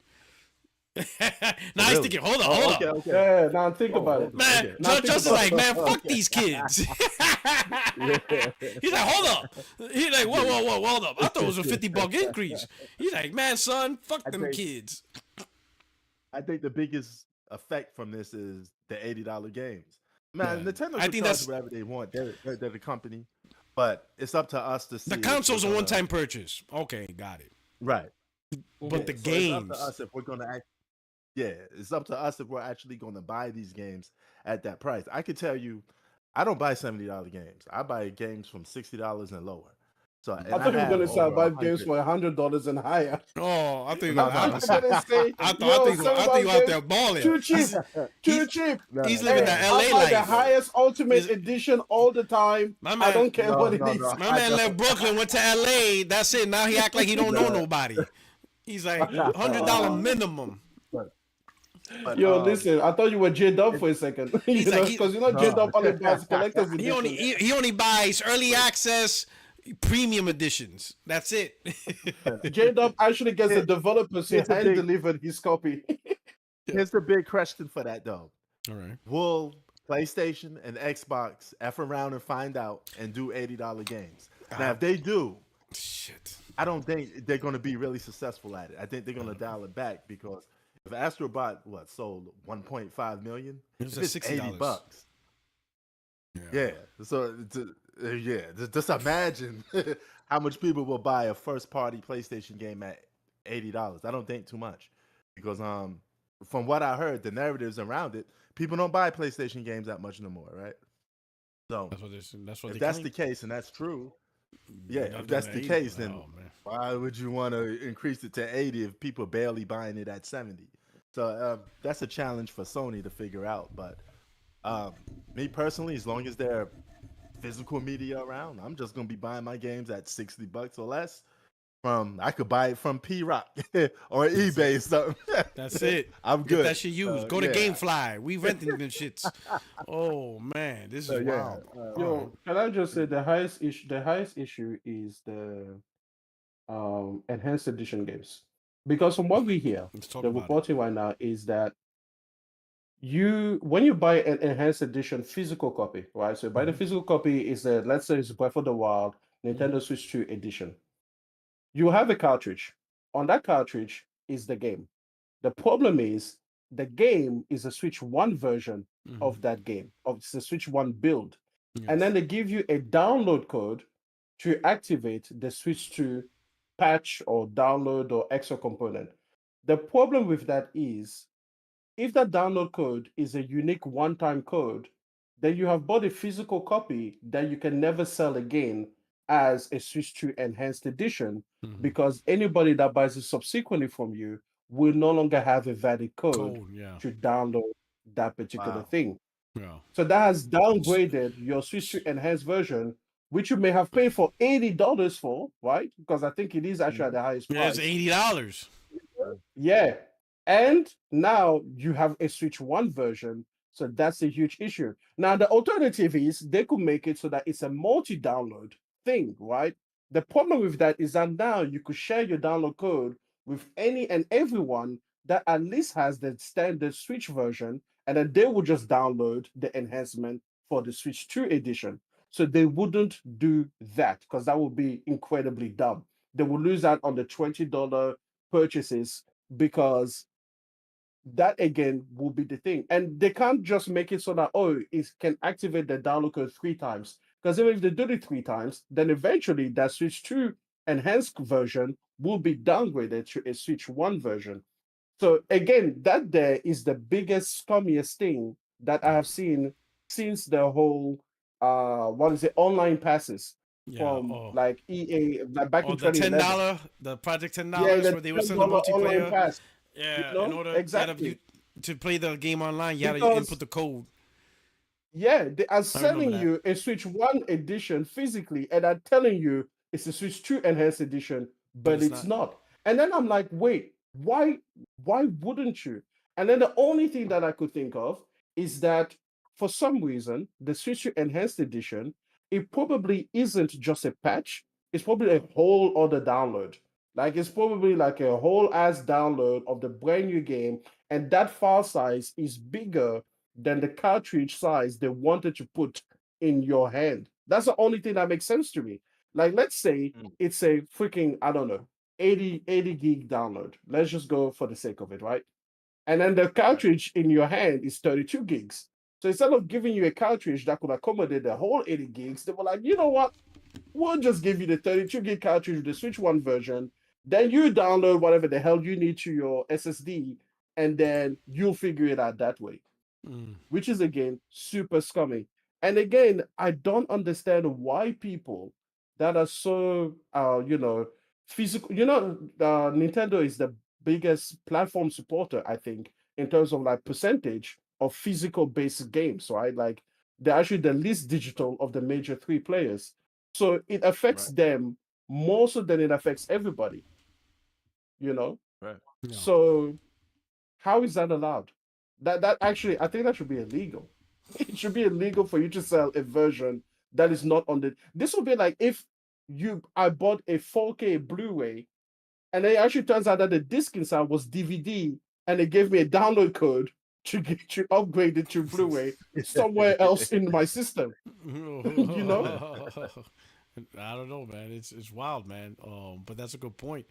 Um, going to the brains point with Switch, with Nintendo trying to garner better third-party support, entering the realm of VRR, 4K, 120 FPS. Does this mean now they are a legit competitor? Like before, Switch was looked at, all right, you're in your own lane, all right, got it. Now, can we honestly say no? This is the world you stepped into. You want to go after Cyberpunk. You want to go after Final Fantasy. You want Madden. You want Call of Duty. Maybe Grand Theft Auto. You want everything that PlayStation has, that Xbox has, and you want people to play it on your platform now. Okay, does that mean Nintendo Switch is a competitor? That's my first question, and I'll start with the brain since you brought this up. That's my first question, and the second question is: will the industry hold them accountable as a competitor, or would they let them slide? Like you're a competitor, but we forgive you for playing your games at 15 frames, or some shit like that, or not having all the features as the other version. Yeah, your version costs $70 just like the rest, but you ain't got performance mode, you ain't got ray tracing, it runs at 23 frames. Whatever. What do you say, Brain? Um, to your first question, I say it's not the fact that they're going after, the third parties, or they're very even getting VRR and basically or the 4K and the 120 and stuff that makes them competitors. No, I'm. I think what is making Nintendo a competitor again is the fact that they are charging prices that are consumerate to what we would pay for a digital version of the PlayStation 5, which would be cheaper, or the Xbox Series X. That is what, in my mind, that is what is making them a competitor. And to your second point, now this is more dependent and more nuanced of an answer. I think it really depends on if people want to still look at Nintendo as being their sweethearts. If Nintendo is still the sweetheart of the industry, then yeah, to your point, P Rock, I would say that people would be more lenient towards Nintendo. However, if it's, you know what, we're gonna speak with our wallets. We bought these $80 games, and these games don't look look worse than what it looks on the PlayStation 5 or the Xbox Series S. Maybe people, if people took that approach, then yeah, Nintendo will be held accountable. So I think it really comes down to um, um, people's perception of Nintendo and what they are willing to accept. And when I say people, I'm gonna say the gaming industry. And when I say the gaming industry, I'm gonna use these what's the word I'm looking for? These media outlets like IGN or GameSpot or whoever else is still doing the gaming news, because they're the ones that really push these narratives. And you gotta excuse me because I'm trying not to curse when I think of these people or think of these outlets, but they're the ones that push these narratives as to what should actually be news versus what's not news, or pushing opinion as news and so forth and so on. So it really just comes down to number one, I see Nintendo as a competitor, because now they're charging prices that's consumerate to to uh, to PlayStation, to the PS5, and to the Xbox Series X. And then secondly, depending on what people will allow, and then also how the industry could spend or not spend, will determine if Nintendo is going to be looked at as being their sweetheart or their monster. That's my answer. Okay, all right. Just what do you think right now? Does Nintendo tiptoeing in third party support and all that stuff, 4K, 120 FPS, VR, does that kind of put them closer to now? Now we could compare Switch 2 with PS5 and Xbox and see how it really plays out? Or do you think the industry's No, gonna? I think console wise they still behind console wise, but Mm-hmm. technically they always have been competition. They're still in the video game market. I mean, there's no other audience they could appeal to other than people who play games. So technically, they're still competition to Sony and Xbox. But let me ask you guys this: they can't sell these third party games for $80, right? They can only do this for their first party games, correct? No, they could do it. No, they said that the third party set the prices. Yeah, it's third party set the prices. Okay. Oh, okay. Because I'm about to say, if I'm a gonna game laugh is my ass $60 to off. $70 Oh, on man. PlayStation, I would but laugh $80 on the I Switch, would why would I do laugh. that? I would laugh my ass Like- off. Well, technically, there's third party that sold console versions for $70, but the PC version for 60. That has happened. The Steam version launched at 60. Okay. They did that. So I would laugh my ass off if the console version, if the Switch Yeah, version that'd is be $80 crazy. and PS5, Xbox is 70. Oh my God! Please let Well, it I mean, happen. they're trying to pull us. They're trying to pull us in. Right? Please. They get the cyberpunks. They getting the adult Lord. themed games now. Lord, I wouldn't know what to do with I don't know myself if that that's day. gonna work. I wouldn't know what to do with myself. I wouldn't even know how to make a video. If there's a third party game and the Switch version is $10 more expensive, and then Digital Foundry does the head to I head, know, right? Like, and it's abysmal, I wouldn't know where to begin. I don't know if I should go live or do it. I wouldn't know. I'll be confused. Go on Do Twitter. both at the I'll same be. time.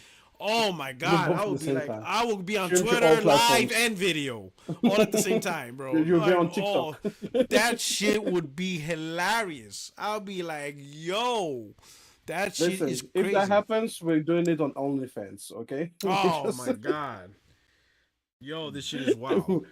We're going to the most what is it? Most monetizable platform. Like, That's what we're wow. going to. I Because people are mean, going to pay it's to gonna see be the pretty reaction. I mean, interesting, if you're gonna get fucked, you might as well just do it on OnlyFans, not do it for free. There you go. Like, get paid There you for go. it. Now, extreme to you, and I saw your latest video. So Yeah. I'm gonna modify the question a little bit.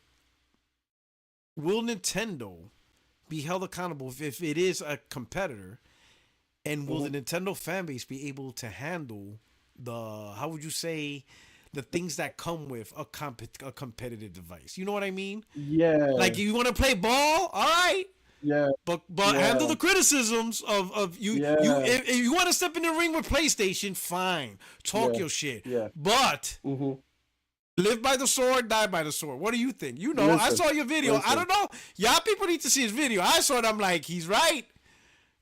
Listen.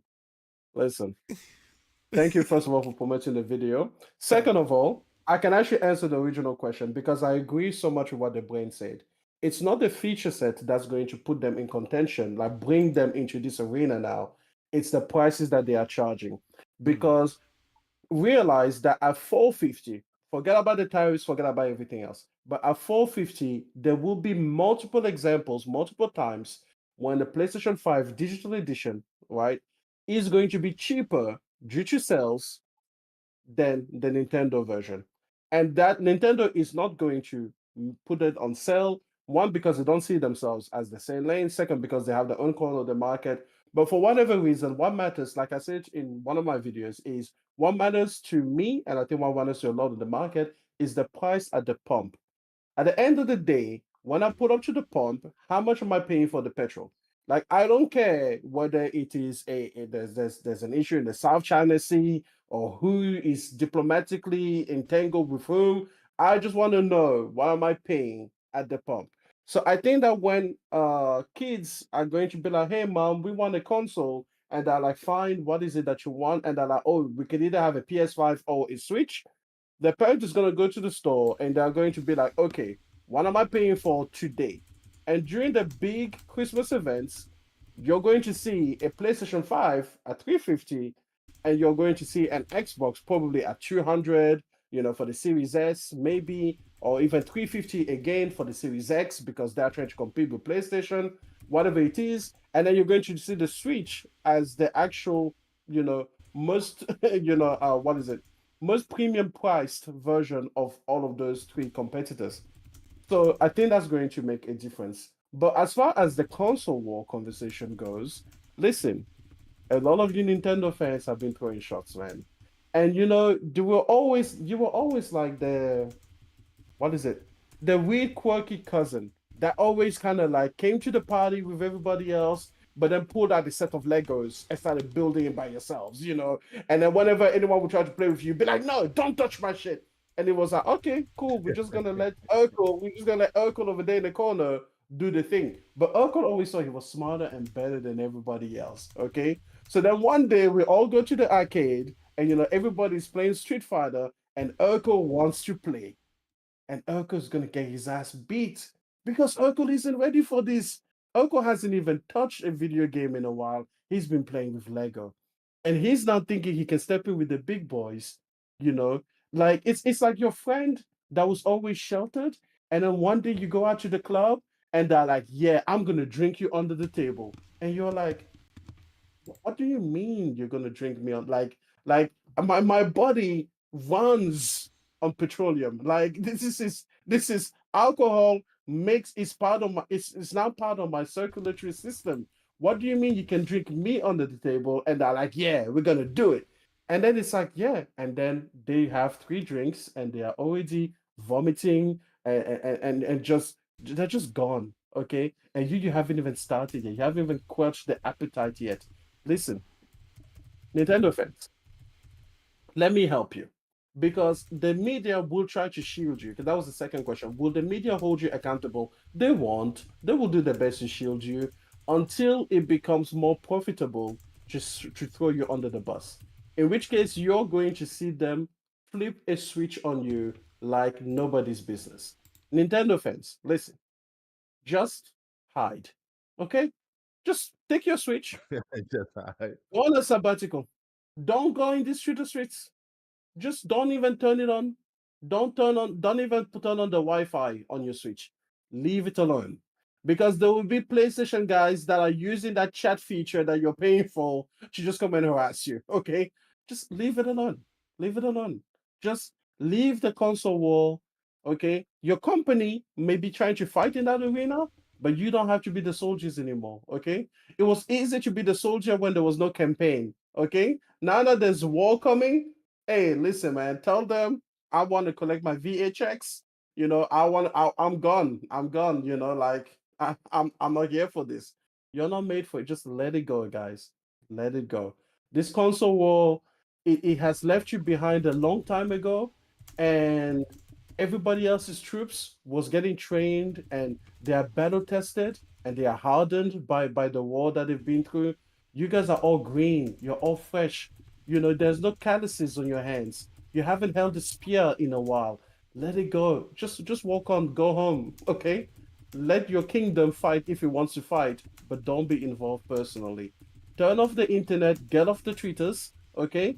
And you will be fine. Enjoy your device for what it is, and you will never have to justify yourself or argue with anyone about why you like yet another Mario game or yet another Zelda game, or why you actually did buy that virtual tour game, even though you knew you shouldn't have. You will never have to make those arguments again. So just I say just let it be, man. Just hide. Well, damn, me and mainly agree on both points. Damn. Okay. All right. So let me ask you this, and give me a second. So Nintendo, president whoever released a statement, and I'm going to read this statement here. Well, I think I know exactly what you're about to Nintendo push. understands that some consumers won't be able to afford Switch 2. Yeah, that's it. As we look at Nintendo Switch 2 and you think about the feature sets that I talked about, we believe that the pricing is appropriate for the value of the machine and the gameplay experience overall. We recognize there are some people that may not be able to afford the Switch 2's price point. That's why we wanted to make the other Switch platforms available so people still have the opportunity to come into our gaming universe and be part of these characters in these worlds and see the value, if you will, in whatever rung of the platform they come in. So pretty much he said, he pretty much pulled the Don Matrick. He said if you can't afford the Switch 2, then we have a console for you, which is the Switch 1. How can you repeat a strategy that clearly failed? Like, why would you make the same mistake that clearly was a stupid decision? You know, the thing is, the people looking into the Switch 2 most likely already have the Switch 1. So you really told the people, if you can't buy the Switch 2, then just buy the Switch 1 again. There's 140 plus million people that bought the Switch 1. So who do you think he was talking? Like, who are you talking to? Like, the people who didn't buy, like, the Switch already is 8 years old. Over 140 million units sold, right? Almost 150.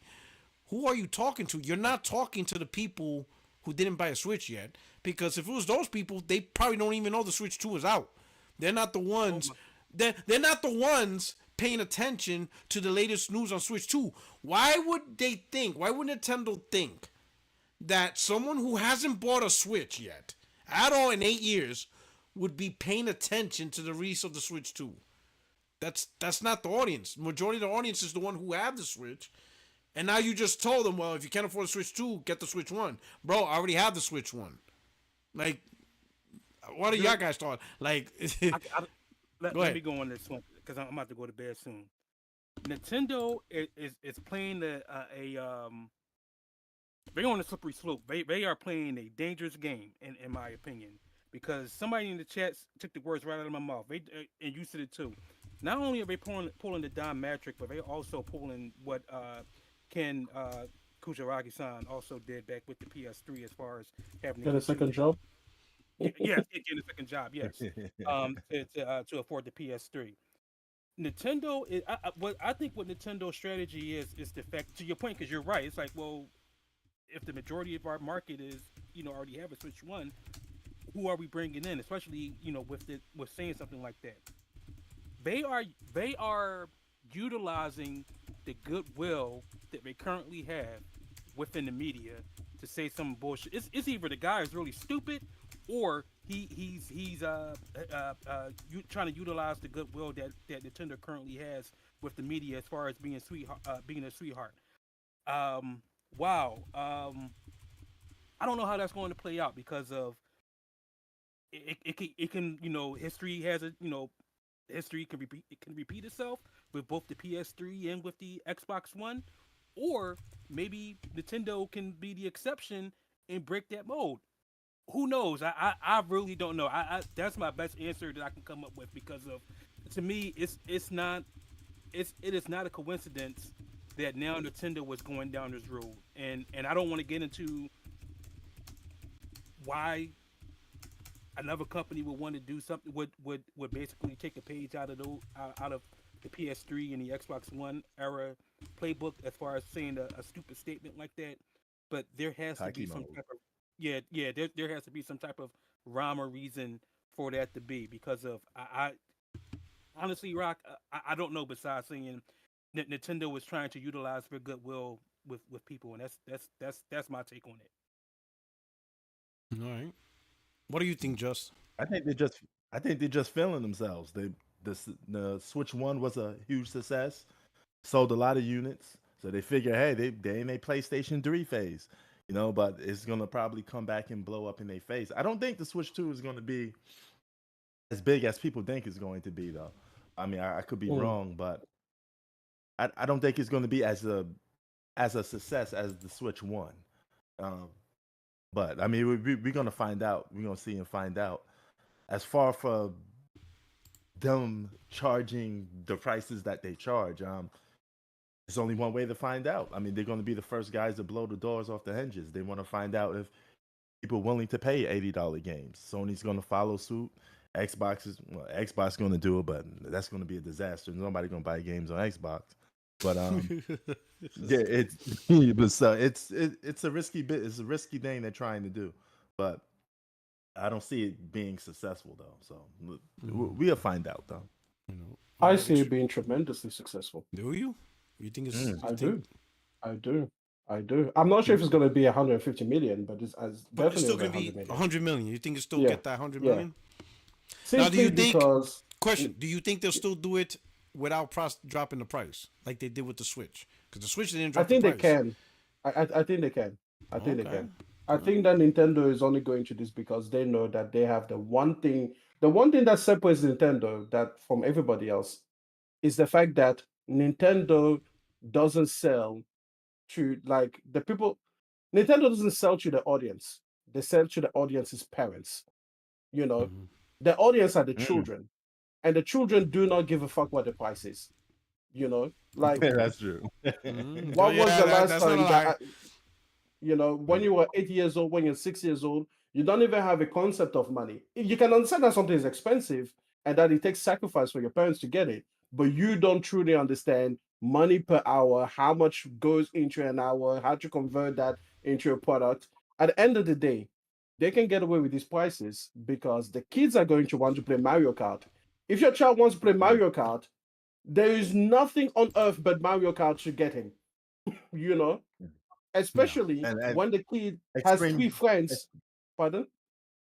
Screen to add to your point, Nintendo's still the only true first party company that's still 10 toes down, don't put their games nowhere else. So absolutely. Yeah. And there's no reason for them to put their game anywhere else because again, they have a place where again, to sell to kids, kid stuff is uber expensive, right? And the reason that these companies can make kids, you can take whether you look at Prams or even Cribs or and if you've ever had a baby or if you've ever been like myself around someone who's had a baby and you look at the prices and the expenditures for the things they need to get, just like the little crap, like little beeps that are like $30, the reason is as a parent, that's what you're gonna do. Now, listen, for babies, of course, babies don't have an opinion of their own. It's the parents that want to get something aesthetically pleasing for themselves. It's whatever. But again, as they grow older and that kid starts asking for gifts, they don't care if it's $500, bro. They just want this thing. And if you are Nintendo and you make one of one, like there's only one Mario Kart World, right? There's only one Nintendo Switch 2, you're going to get your kid what your kid wants. That might not happen immediately. Maybe you do take out the second job. Maybe you start a side hustle. But at the end of the day, maybe you get slapped across the face. Hey, listen, they don't do that no more. They don't do that no more. Oh, that's true. That's true. They don't do that no more. Boy, oh man. Oh, that's our gen, Rob. That's boy. That is still my gen. My dad be like, you better get your ass and wash cars if you want that thing. Hey, listen, they don't do that anymore, okay? So the point is the parents are going to be the ones who foot the bill. And again, these games don't have to appeal to the parents. And I know people will put out some facts like, oh, Emmanuel, 30% of Nintendo Switch players are over 30. First of all, how fucking sad. But second of all, you're still not the majority. And it's still not designed for you. Okay? I mean, it really comes down to parents. Let me do these super chats real quick. And I got one more thing on Nintendo. Just to really finish them off. Gordo P23. These Nintendo guys have been having horrible takes on Twitter. They sound worse than Xbox do. Listen. It's been a long time coming. I'm glad the Switch 2 review came out. Because this is what I made my tweet. I said in my tweet, listen, I'm not even going to worry about pricing no more. I mean, anything. I don't care. I don't care if Microsoft raises Game Pass to $75 a month. Cool. Got it. You like it, I love it. GPUs $5,000, you like it, I love it. CPUs $2,000 and your firstborn, you like it, I love it. I'm not going to argue this because at the end of the day, once I saw people defending $80 games, which clearly does not have the commensurate budget increase. Because that was the main thing with PlayStation and Take-Two and EA. Their budget got bigger. So they had to charge more. Nintendo's budget did not get bigger. But hey, whatever. I don't care. You like it, I love it. I'm not moving on. But the Nintendo fanboys, this Switch 2 revealed, they're just out there. They got exposed. You know, listen, if I don't see Nintendo Salt content from everybody, you listen, you're missing a gold mine. Oh, you're gonna round these guys up. You think PlayStation fanboys are bad? Oh, talk some shit about Nintendo. Oh yeah. Oh, they're coming for you. Oh yeah. Even the statement, you know, when Don Magic made the statement of, you know, you can't afford it, you know, Xbox can't afford Xbox One, we have the console for you. Nobody defended that. Not even the Xbox guys. Even the Xbox guys was like, that's just fucking stupid. No, the Nintendo guys are defending it. They even coming in, oh, you didn't get the context. What context? The man said, if you don't like Switch 2, enjoy the other Nintendo products. The other Nintendo products is Switch 1. Like, that's why he said. He said it. You know, so, but they're defending it. It's crazy. So I'm like, woo, enjoy, boy, you're going to enjoy some, the C button chat behind the paywall. You got to pay to chat. Right. How long you think Nintendo does cross-gen? Okay, what do you mean cross-gen? I don't know. I don't know. I don't think that's going to be honest, I don't think they're going to do it. Why would they? They could sell you the game for $80. Why would they? Again, you got to understand that the fundamental difference is that Nintendo sells to children and it's adults that pay for it. No. So they don't have to think anything about bringing it forward or catering to the 140 million. They don't give a shit about their customers. If they bring anything forward, it's going to charge you $20. Exactly. To play the upgrade. And it's not going to be on the disc. And it's not on the disc. Oh, man. I'm telling you, you're going to love this. You're going to tell you, you're going to love it, right? Ghost in the Garage, man, with the $100. Man, thank you, brother. You know, Ghost in the Garage said. That's one Nintendo game. That's one that's a Nintendo game and $20 left over. Right there. Yo, Ghost in the Garage. He's getting the Switch too. He got this. Ghost in the Garage got that. He said, I got FU money. Oh, appreciate it, Ghost. He said, facts. Nintendo been skating by with lackluster graphics and hardware. Now, with big boy prices comes big boy criticism. Buckle up. I agree. I'm be like, listen, it is what it is. Listen, my only concern is the industry flakes out. Digital Foundry flakes out. They don't do the Switch 2 to PS5 comparison. They just do the Switch 2 analysis, but they won't compare it. Like, nah, give them the smoke. To PS4. They compare to PS4. Like, nah. They want to run with the big boys. They want to play in the NFL. It's time to hit the gridiron. Let them give them the smoke. Give them the smoke. You know, Tommy Bull, $2 super chat. How many Nintendo dudes Chris Hansen locked up? Oh man, I'm not gonna get into that. This dude, bro. All right, but here's the final dagger. Nintendo has a little game that explains all the features and all that stuff, similar to Astrobot that was packed in. It explains it's an instruction manual pretty much, but the game you play and you can do that stuff. That is not free. It officially costs $10. You have to pay $10 for an instruction manual on how to use your Switch and all the things the Switch offers you. You got to pay $10. They put the instructions on how to do stuff locked behind a $10 paywall. Any thoughts? Yes. Go ahead, please. Go ahead. Yeah. Go ahead. You know what? We was making fun of Craig as far as with the whole premium flagship bullshit, but them charging $10 to show me how to play a fucking system, I just paid $450 to $500 to buy and play with. That sounds like a premium product to me, and I'm saying this. when you gotta sell the instruction manual, that's premium. Yo, oh my goodness, yo, that's premium. Yo, you know what? The Switch 2 Yo, it's not. We are not the audience. And when I say that and when I say we're not the audience, I'm specifically talking about the United States. Everybody else in the world is the audience. This isn't for us. And the reason why it's not for us, and it goes into the as to the whole tariff thing, is because of the fact that they delayed the pre-orders because they don't know what the pricing is going to be, because of maybe the tariffs are too high and $450 is too low, and they they shoot themselves in the foot, and it actually costs $700. So I see what they're doing. I think their real audience is China. I'm not gonna get into the whole policies or geopolitics or anything like that, but I think that's who their actual audience is, just because of the fact that their economy. Okay, their economy is going up, their middle class is rising, and more people are becoming rich in China.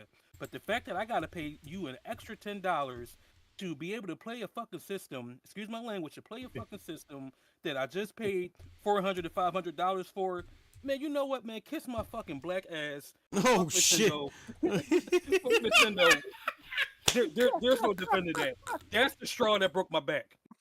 He's like, all right, the instruction manual is $10. Oh, so you have a choice. Yo. You either figure it out on your own and probably mess it up, or pay the $10 to properly know how to use all the things. Hey, listen. That's extortion. If you don't know how to use the Switch 2, we have a product for you in the Switch 1. Go and learn over there. And then come back once you've learned. Once you've done your time, come back and then get this one. Oh my God! Now you can't make this up. All right, man. So, all right. Any more on that? Because I want to talk about the. Well, go ahead. Anybody? What? Oh no! I said no. I'm sorry. I said no for myself. All right. Let's talk about the U.S. tariffs, man. I know Extreme is. You're good. You're in Australia. You're all right. He's good, but so. Here's just so you know, it affects the whole world. Sorry. Yeah, this is like that man is like Extreme's like I didn't even vote for this guy or not vote for him, and I still have to deal. So politics aside, just talk about the impact on what this means, right? So just in case, just want to make sure the audience understands. All right, just that's it. So a tariff is what every country has. Countries have tariffs on imported goods that are bought and purchased from another country, shipped to their country, and sold in retailers, right? So I'll give you a perfect example. I'll use one of our stores, Walmart. I think the whole world knows what a Walmart is for the most part. Maybe they don't have it, whatever, but the brand is so well known, I think everyone, right? So Walmart decides, you know what, I want to buy LG TVs. The LG TVs are manufactured in China, right? And they buy each TV $1,000 a pop, right? So they order, 10 TVs. Each TV is $1,000 a pop. They have to pay a tariff. Now let's assume the tariff was originally 5%, right? 5%. That means to import that $1,000 TV, they have to pay $50 per TV, right? So the TV for Walmart ends up costing $1,050, right? $1,000 that they paid LG, right? It gets shipped. They have to pay the tariff, right? Walmart pays the tariff here in the United States, right? It gets collected at the port. The ship comes in, customs goes through their paperwork, quality, and they be like, hey, for this $1,000 TV that you bought and brought from China, we have a 5% tariff in China. You owe us $50, all right? Walmart pays the $50. Now that TV in their hands is $1,050, right? I mean, $1,050. Walmart decides we want to make a $500 profit margin, so they're gonna sell the TV for $1,550. Right, the $1,000 that they paid LG, the $50 tariff plus the $500, boom, that's the whole bill. Now, let's say the tariff on Chinese goods, electronic goods, whatever, is 50%. Let's say 50%. Well, now it's like 100%. It's like 100%, right? It's like 104%. 104. Well, we're gonna ignore the 4 to make the math easy. We're just gonna stick to 1,000. Yeah, that's rounded down. You're gonna round it down. So you can understand what happened. So now Walmart, same thing. They order a $1,000 TV, from LG, made in China, get shipped to the United States. Get shipped to the United States, there's 100% tariff. That means Walmart owes the government $1,000. So now that TV costs $2,000. And Walmart wants to make a $500 profit. They're about to sell that same TV for $2,500. That is what's happening in the United States. That's what happens to any country if your country raises tariffs on another country on imported goods. So that's the breakdown. And this is why people were saying it's the citizens that pay the tariff, because the tariff is paid at the port, right? Now, for some of you that travel, right? If you travel abroad on an airplane or airport, you experience, or you at least seen tariffs, but they don't call it that in the airports. They call it duty. So when you go through a store and they say, hey, duty-free products that you can buy there, that's what that means. It's tariff-free products. You're buying products, but you're not paying the tariff, you know? Or if you go to a country and you come back, they give you this form and they be like, hey, did you buy more than 2 bottles of wine? Did you buy more than 10 boxes of cigarettes? Did you buy this or whatever, right? Or whatever, right? If you go over the threshold, returning back to your country of goods, you get charged a duty. That's tariff. You pay the tariff because you're bringing foreign goods exceeding what you're allowed to bring. Well, guess what? You owe the government that tariff, that duty. So some of you may have experienced that. If you went to other countries, you bought like expensive wines or liquor that they don't sell or whatever, and they're going to be like, wait, hold up. You went over the nominal fee, you owe us $75. You just paid a $75 tariff bringing that product into your country. So that's what's happening. So now. That'd be me. Yeah. I just came back from Malaysia. Oh, so you came back from where? Malaysia, right? You bought some stuff? What you bought? All the leather jackets? You bought all the Jordans that they make there? My man bought all the Jordans. That's what they make, all the Jordans and shit. My man bought 100 pairs, and you pay the tariff, dog. Man was a passport bro. Listen, he was a passport bro. Things to get. He had other things on his mind. Yeah. The tariff, he was more than happy to pay them tariffs. You know what I'm saying? He was like, hey, worth it. Worth every dime winning. Right? So now, with China, 100% tariff, a lot of products, a lot of the consoles are made in China. So when Walmart, Best Buy, whatever, they order PS5s and Xboxes, Nintendo Switches, those things are going to come at 100% tariff. Now, Sony,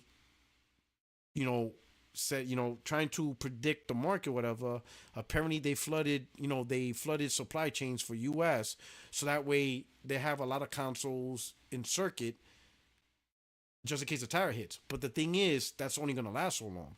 Those consoles are going to eventually sell, and the stores are going to have to replenish, right? So the only answer is to move manufacturing to other countries. That's what Nintendo did. Nintendo said, you know what? Let's switch to manufacturing to Vietnam. The problem is Vietnam got hit with a 43%, I think. Either 43 or 47% tariff hike. Yeah. So now it's like, let's say it's 50%. Again, rounding up, right?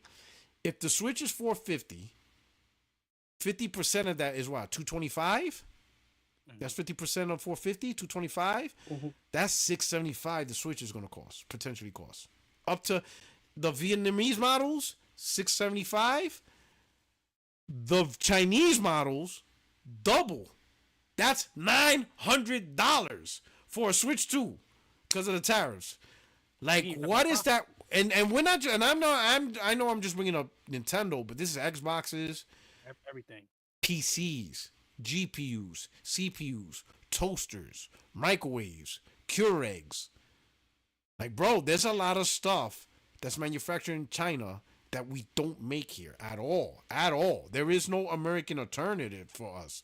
I don't think Keurig coffee makers, microwaves, a lot of those stuff ain't made here in the U.S. anymore, right?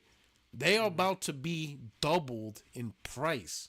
TVs, radios, earbuds, iPhones doubled the price. iPhones are already $2,000. These suckers are about to be $4,000. Bose headsets. Dude said, listen, if you ain't bought the Pro and you're thinking about it, you better buy that shit today. You better, listen, buy what you want. But if you're like, I'm going to wait to get the PS5 Pro until Grand Theft Auto 6 comes out, no, don't wait, bro. Because that shit's going to be like $1,400. It's insane. Everything's going to be expensive. And people don't realize the micro stuff, right? The little things that we take advantage of, right? Like, cups and bowls and plates and forks and knives. Huh? Pens. Brushes. Pens. Stationery. Paper. Brushes. Cutting boards. You'd be surprised the stuff that's made in China that's so cheap that you go to Target or you go to a dollar store and you just buy stuff. Placement mats, coasters, things that hold your toilet paper, you know, paper towel holders and racks and hangers to hang your clothes. You'll be surprised of the insane amount of products that we import from China that we just really don't have manufacturing no more, right? Because some companies are like, we're not gonna pay people $30 an hour to make a hanger in the United States. That's just not cost effective. The hangers will be like $50 a piece if they did that. So they just offload the inventory in China. But bro, like, and you know what? Let me talk to the American guys first, because I am interested in the impact for Australia, but I think that might be a really deep conversation that some of us may not understand, right? So let me start with the brain's about to curse me out. He's like, first I gotta buy a $10 instruction manual. Now you're telling me my coffee's gonna cost $1,000? Porter Rock, fuck you. I'm sorry to break the news to you, Brain. It's not me. Hey, listen, stock up on toothpaste. Listen, all of your toiletries, all of your essentials, stock up on them. That's what I would say. If your toothbrush, if your toothbrush made in China, that shit's about to be sold at a premium. You have premium toothbrush, like, it's so Brain flagship price. Brain. So what do you think about this, man? Everything, gaming, controllers. Well, I'm not surprised about this at all, because back back when it was election season, and I was hearing as far as why people were voting the way that they were voting, economy came up, and people were trying to explain to me what tariffs were and how they work. Now, disclaimer: this is my area of expertise. I deal with trade law. Preach. But I'm now, was I right or am I off? No, you're absolutely right. You explained it much better than what I would have, because I would have got really technical about it. Oh, you would have lost us. Yeah, I we would have saliva. The whole podcast would be like, would have been like, but I'm more what? I am more so on the export side of things, and to me, I'm gonna summarize it like this: because of number one, our economies, everybody's economies, to your point and to M's point, it's a global economy. So what this is going to do, it's going to cause I can't saying that it's going to cause a domino effect would be an understatement, and it doesn't really do it justice. If this was I was going to say a tidal wave or a tsunami. That's what I was going to say. Man, we're about to get another pandemic in the world for no reason. If this was to go into effect, this is either a really big bluff, or if this was to go into effect, then we might as well kiss our economy goodbye. As far as being I don't even say that we're dominant, because we're not any longer. But as far as being prosperous, that's a better word to use, because of no one is going to be able to afford anything. To your point, damn near everything is made in China, and not to say and being objective. I get the understanding. The whole point of this is to try to bring American manufacturing back. But to your point, who the hell is going to pay somebody $30 an hour to make a paperclip? No one's going to do that. So even if manufacturing was to come back, and I don't want to get too much in the weeds in this, but even if U.S. manufacturing was to come back, then everybody in America, or there's not going to be a lot of American jobs, because what that means, then, okay, there's American jobs, then I also have to pay people a livable wage, a decent wage. And we all know that when it comes down to companies, the bottom line for them is profit. If it means that, hey, I got to cut my workforce of 1,000 people down to 30 people, and it's all in the name of the profit, then so be it. If that means I got to make a subpar product, then so be it. And then too, and to this point, and I do think this is kind of hypocritical, is that, well, the reason why there's so much manufacturing in China in the first place is because of going back to the 1970s. The 1970s must have been a wild west when it comes down to regulations, or therefore the lack of. But that was the reason why a lot of American companies since the 1970s, or 1972 specifically, went over into China, because of the fact that it was a Chinese market, and it had a lot of potential to make money there, and things were cheaper.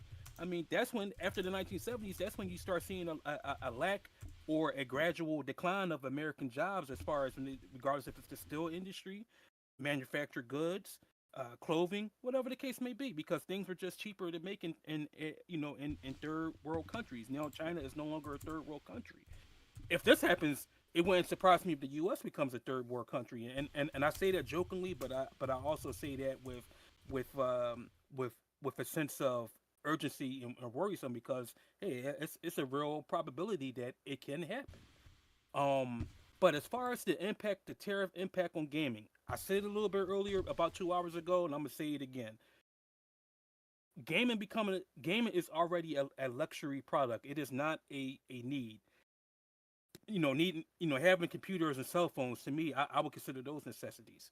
But again, with if the tariffs were to go into place with gaming, um, gaming would not be the dominant industry that it currently is in all of media right now. You're gonna have less people that would be able to afford it, and I don't care how much money you make. Um, I think everybody does have a breaking point as to what they are willing to spend their money on, and you called it out, right? You called it correctly, Rock, much earlier when you said, it's your money, whatever it's based upon the consumer as to what they're willing to pay a product for it. But going back to the Switch 2, if it costs $900 alone, if the Switch 2 is still made in China, to just import it into the country, and Walmart or whoever manufacturer or whatever U.S. vendor that is selling the Switch 2 wants to make a profit, what does that bring it up to? What, a 30% or markup? So it's going to go up to $1,200. Nobody's going to spend $1,200 on that. Even even if it was Sony, if they ran out of their stock, eventually they're going to be affected too. It'll be the same thing there. It's going to be more video games. One of the things that I didn't do that I actually want to do, but maybe I got to reconsider it now, is, hey, I want to buy Assassin's Creed Shadows, but I did not buy it yet because of the fact that I don't believe in spending full price for any Ubisoft game, because I know if I wait at least half a year, it's going to be half price off. Period. You're going to go up to right, $120. Yes, I mean, it shouldn't go up digitally though. I know, that's what I understand. Like some of the digital games should be not impacted, I guess, maybe, because he's not targeting services. He's only targeting goods. So there's no reason that it should go up digitally. Software should not be targeted, because none of the tariffs actually talk to services. And I have a lot to say on this. So y'all just keep going. That's what I'm saving you for last. That's true. That's true. But we also, I remember when they said when digital gaming, was. What about physical though? Physical though would impact. Physical, right? yeah, physical going to be impacted.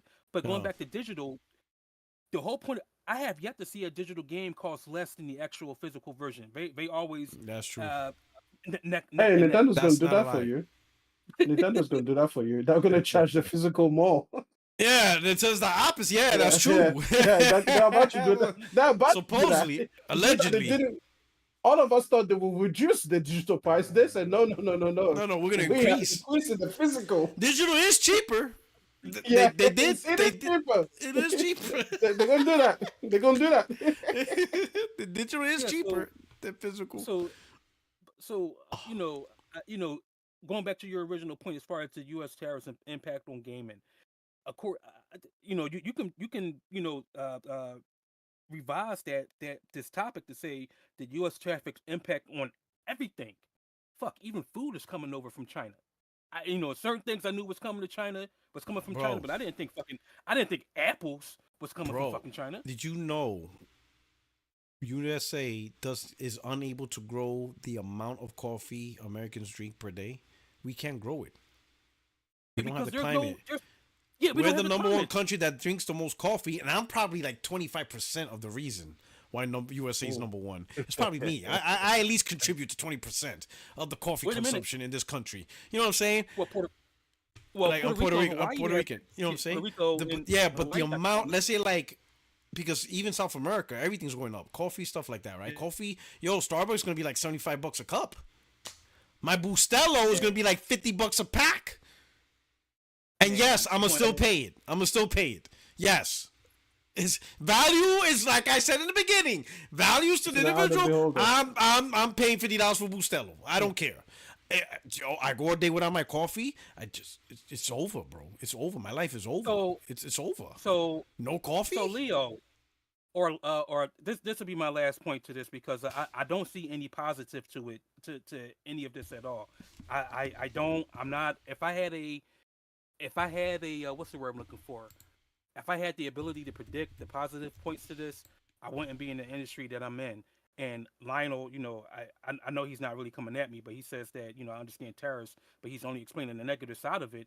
I don't see any positive side to this at all, period, because there's so much upheaval that this potentially has, and it could, and it potentially will happen if there is not some type of negotiation. So, I'm not trying to be a negative Nancy or anything like that, but this whole entire thing, it just upheaves. I don't see any positive with unnecessary upheaval. Change is always a constant. Change is supposed to happen, but I do believe in, I do draw the line at whether or not, if it's necessary or unnecessary, and I see all of this as totally unnecessary. So the tariff thing, if strategic, can be done right, but the president just did a carte blanche. Whatever. I'll give you an example. I'll give you an example of a strategic way to use it, right? And I do agree. We need to get back more manufacturing, right? I do agree with that, right? But to instantly raise tariffs to force manufacturing to come back, even if the companies agreed and say, yeah, we'll do it, it's still going to take them 2-3 years to even get the project done. So what do we do in the meantime? Pay these high prices, right? So there is a strategic way, but there's no strategic. This was just carte blanche, F them all. I'm raising everything. I don't care who it is. There's just some stuff that won't be made here. Like, again, coffee's one of it. There's nothing we can do. Like, we don't have the climate to produce the amount of coffee beans needed to meet the consumer demands in America. You're just not going to get it. We're going to have to rely on Brazil, Saudi Arabia, all those coffee beans. There's just nothing we can do. We're not magically going to produce it. Can I just say, a lot of people will try to say, like, oh, we can engineer our way or we can innovate our way into those solutions. The problem is that, let's say you wanted to tackle the coffee thing. Let's say that you could, through innovation and, create greenhouses that were going to maintain the climate and everything. Let's say all of that, right? What will be the ecological impact on the ecosystem of the place that you're not impacting, planting all of these coffee beans, which will be, to a lot of ecosystems, a foreign plant. People think that simply being able to do something means that it's a good idea, but it's not, because if you were to plant so much coffee beans, again, you will be taking certain things outside of the ecosystem, right? If you're creating these greenhouses that can keep the temperature that coffee beans need, how much is so on and so forth. It's still expensive. Not even just the expense, but it's like, what kind of territory are you using? Wild animals are no longer able to cross those paths, and migratory birds are no longer able to use these things. And it's like, you are fucking up the entire biosphere that you have on a huge level, because you are trying to make this one thing that is not natural to this environment happen in this environment. You're trying to artificially inseminate this production, and it's going to have, I'm gonna say this. effects. If that's what it takes for me to drink coffee, fuck the environment. I don't give a fuck if we live in Fallout. The whole planet could look like Fallout. As long as I got my coffee, I'm good. As long as I got the coffee. I can have a third eye going out the back of my head, but I'm drinking my Bustelo. But I get what you're saying. There's just some, Also, another thing is that people think that, if there's a 100% tariff, it will double the price. In most cases, it will triple or quadruple the price. The reason is that tariffs can have tariff multipliers. So, very simple example. But let's say that Foxconn makes, iPhones, right? They make it for iPhone and everything like that. But there's going to be a 100% tariff on the iPhone because it's going to now come from China. And let's say that Apple is stuck. They can't make it elsewhere, right? Let's just say that. It's a 100% tariff, but it's going to cost you more than double the price. The reason is, now Apple, knowing that they are going to now sell it at a much higher price point, cannot order the same volume that they normally would. So now they have to renegotiate the contract at a more expensive rate for them because it's a lower volume product. So again, by the time that you do all of this, there's Foxconn, the manufacturer, there's the metal supplier, there's the raw, elements and everything. All of those orders are now going to be at half or less of the volume that they were ordered. So everybody that is in the supply chain has to renegotiate a contract and be like, hey, Apple, when you were ordering 10 million of these things from us, we were Gucci, we were good at the rate. But now you're saying you're only going to order 2 million. So we are going to need to renegotiate with you at what rate we're going to sell you these raw materials at. Same thing with the shipping companies. Hey, Apple, when you were filling 100 tankers with iPhones, we could deliver them to you for this price. But now you're only going to do a tenth of that. So we are going to need to renegotiate that with you. So again, the tariff multipliers will occur. So it's a misnomer to say, oh, there's a 50% tariff, you're going to pay 50% more. No, it is a 50% tariff, you might pay 300% more, just depending on the effects and the suppliers and the particular supply chain of that particular product. And especially in the tech sector, because there are so many companies involved, these are all of these contracts that need to be renegotiated. If it was just a single farm, like let's say that you want to buy vanilla, and then there's a tariff on vanilla, you just go to that single farm supplier and you're like, hey, you and me, let's renegotiate our price. Then that is a lot more like, okay, there's 30% tariff, you might pay 30% more as a customer. But then again, like I said, with tech products, with a smartphone or whatever, there are so many companies involved, and all of them are going to be like, hey, Apple. Sony's going to be like, hey, Apple, we make the camera sensors for you. Yeah, you ordered 100 million normally. Now you're trying to order 50. Yeah, we're going to need you to sweeten the pie for us because that's not going to work the way that it worked before. So again, that is a huge thing. Another thing that we should talk about is the free trade agreements, because Podok did a great explanation, except he didn't explain the importance of NAFTA or other free trade agreements that these countries have. For example, the US has free trade agreements with Singapore, right? Which means that in Singapore, they do not tax US based products whatsoever, right? On import, you pay no duty. And a free trade agreement basically means that we basically give you a 0% duty or tariff on any imports, sometimes exports, and it kind of just depends on which country and which agreement it is that you're talking about. But that is there so that you as a customer basically see a seamless transition. Or you're bringing something over from Singapore, well, you might as well bring it over from Utah or whatever. There's no difference to you because there's no extra cost on that. And this is why a lot of these companies were trying to move products over, because the US, normally any country, will not tax the product based on where it is originally manufactured, just the last port of call that it called home. So if something comes to Singapore, even if it started from China and China had 100% tariff, if it came, the last port was Singapore, it will come in and it will benefit from that free trade agreement. But now the US has taxed Singapore anyway, so they said everybody. The president said everybody gonna get it. I don't care who you are. Like, yo, this country here, there's nothing but penguins. They gotta pay their dues. Yes. Everybody's paying the dues. Yo, there are uninhabited islands that are only inhabited by penguins that have a 10% tariff on them. Listen, Happy Feet 3 is going to cost you at the theaters. I mean, I just, it's going to be crazy, man. Like, and it gets worse. Like, this is okay. Give us to Australia. How does this impact you in Australia? Okay, so for example, let's say that you are not the US, right? And let's say that, like Australia, for example, is a huge importer of American products and services. Let's look at the iPhone. Australia, Apple. We import a lot. We import a lot from the US. We import your culture. In terms of like films, TV, movies. A lot of your services are here. You try to import breakdancing, but that didn't work out too well. Yeah, that didn't work out. Thankfully, we kept at the school shootings. We haven't imported. Man, there we go. Fair enough. Fair well played.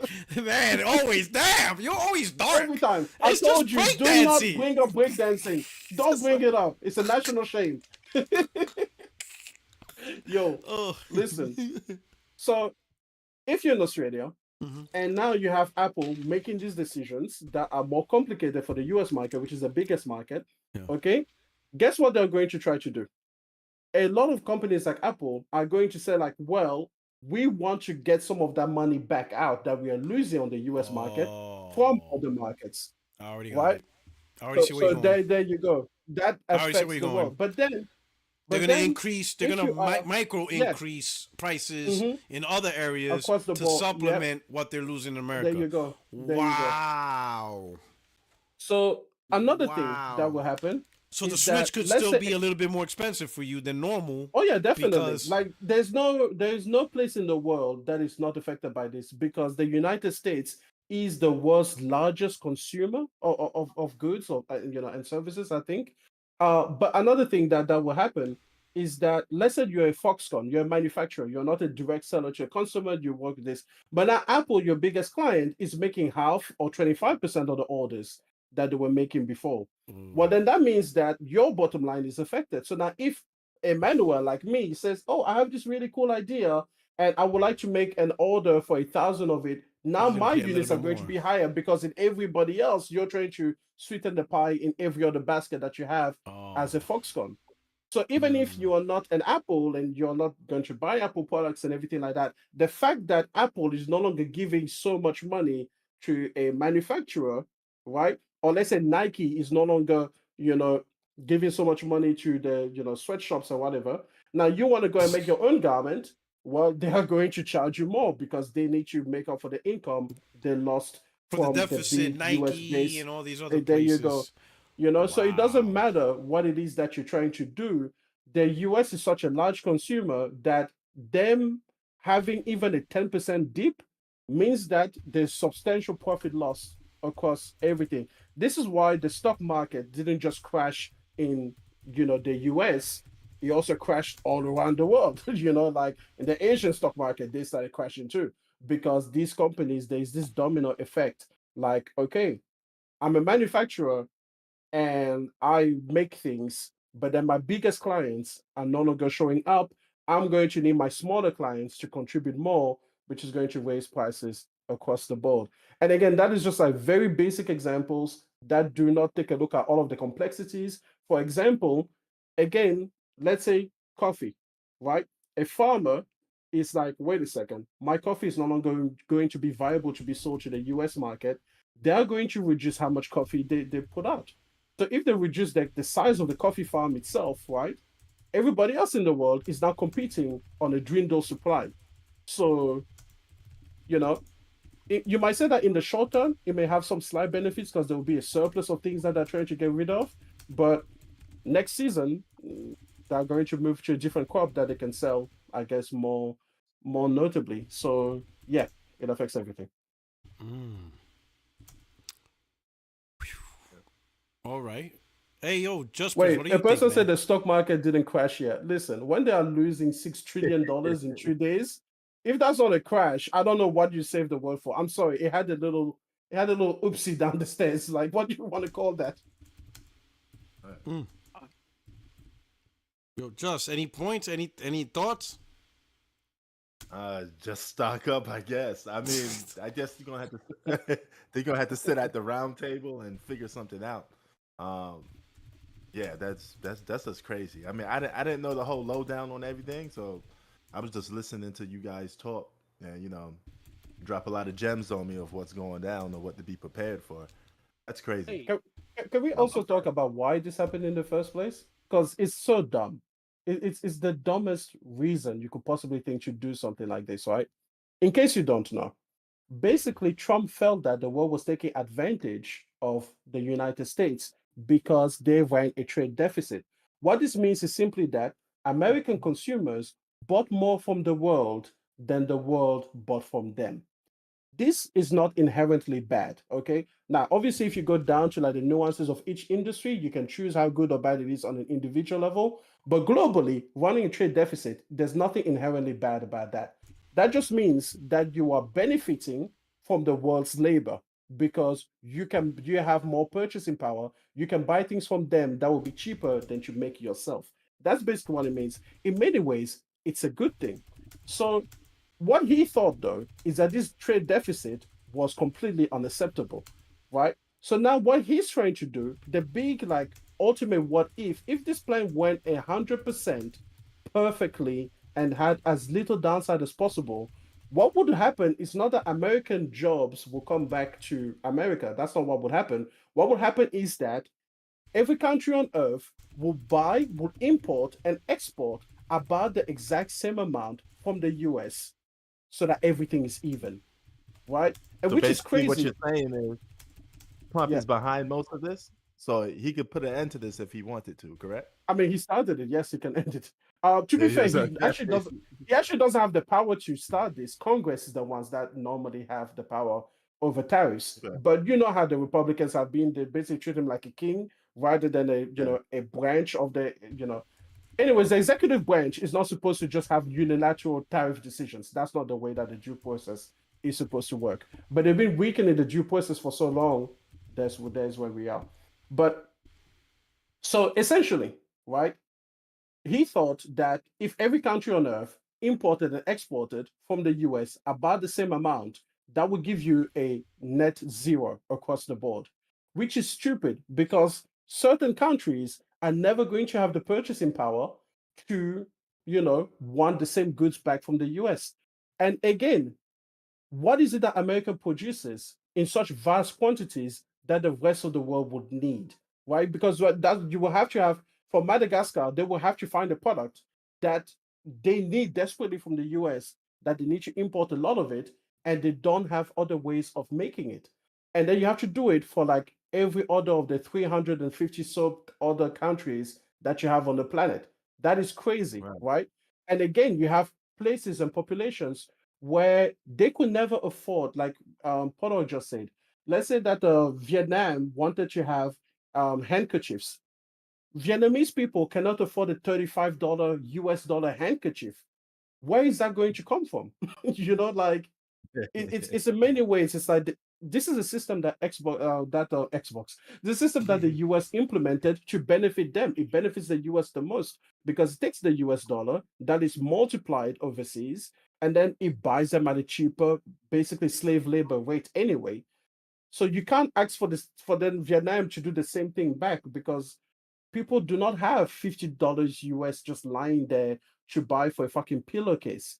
They can't do that, So Right. that's the thing that he's trying to target. This whole trade deficit idea is a silly idea in the first place because, again, number one, a trade deficit is usually a good thing.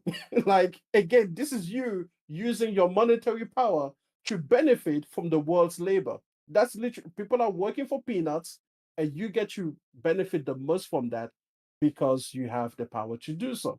So again, it has nothing to do with bringing back American jobs and American manufacturing. And it couldn't because American consumers are also the most allergic to high prices. I mean, people like will not buy $50 for a simple t-shirt. And I mean the simple t-shirt from Kmart, not the t-shirt from like Right. Balenciaga or YSL or something. People are not going to want to buy it for a $50 t-shirt. That's why all of these companies, were so motivated to move the manufacturing to Asia in the first place because the American consumer does not value quality. They don't value it. If it was a different culture and if capitalism was more social in America than it is, if healthcare was universal, yeah, there might be some argument to be made about, American consumers actually being interested in these things. But you are not. Take a look at Timu. Timu came on the scene, and within like 2 years, it was one of the biggest exporters to the US market because American consumers are addicted to low quality, low cost crap. It's a cultural thing. So then, creating that I don't know, that plastic vase or that glass vase in the US where it's going to cost $80, no one's going to buy that. No one is going to buy that, especially when it's supposed to be the stand-in for the same product that used to cost $2.80 from Temu. People aren't going to buy it. American consumers do not function that way, you know? So understand this. The It was a majority. dumb idea in the beginning, and it was never to make your life better. Like I said, if it went perfectly, if God could come down and remove all of the negatives, all that would happen is that every country on earth would just import and export to the US about the same amount.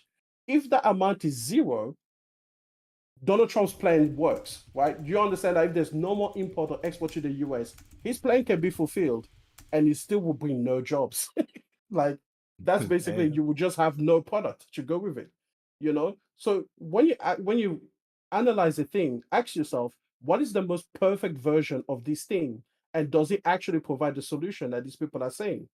Again, if trade stops to the US, Donald Trump's plan would have worked. There will be no trade deficit. But are there any more jobs? No. All right. All right. Let's go to the last point out real quick. Have you guys got the news of PlayStation Bungie will do their marathon gameplay reveal teaser on April 12th? They have a little quick teaser now, like a teaser of a teaser, I guess. I guess this is a teaser. I guess this is a teaser of a teaser. But this is a quick blip of first footage.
All right. So who's excited? Nobody? No takers? Nobody? Justin? Not you? Rock, that game's trash with a capital T on it. Oh man, come on. This is Bungie, man. sorry, You don't trust Bungie? I'm sorry. You don't trust Bungie? So there's some I mean, it's influencers, but I guess some people already had like early preview gameplay, and they went to Twitter, and they coming up with positive impressions. Now I don't know if they're being honest or they want to stay in good with Bungie. I really don't know and stuff like that. But some people, it seems right now, unlike Concord, there's more general positive impressions going around with Marathon. I mean, it's Bungie, right? Bungie, Halo, when they had in charge, Destiny's been a successful project. Do you think Marathon has a good chance of being a success with that Bungie magic? I'll start with Extreme. I want to say that personally, that teaser did nothing for me. If anything, it made me less excited about something I was already not excited about. So for me, it was a big miss. But again, it was a teaser, so I guess I'll look at the the reveal as it is. I will keep my I will keep my I guess I've reserved my judgment for a more thorough presentation, but I don't know. I feel like they should not have done this teaser. I didn't really like it at all. Now as far as where the game could go, listen. First of all, I want to say this, be very clear. I am not counting this as a PlayStation success or failure. It is not a PlayStation company. It's not part of PlayStation. It's part of Sony. No, it's PlayStation. That's it. It's done. No. This is no, not at all. This is a multi-platform. It's gonna be on everything. It's gonna be on Xbox. It's gonna be on PlayStation. That's the way PlayStation likes it. PlayStation likes it. They like games everywhere. Sony likes it. Sony likes it. Sony likes it. So I do not care.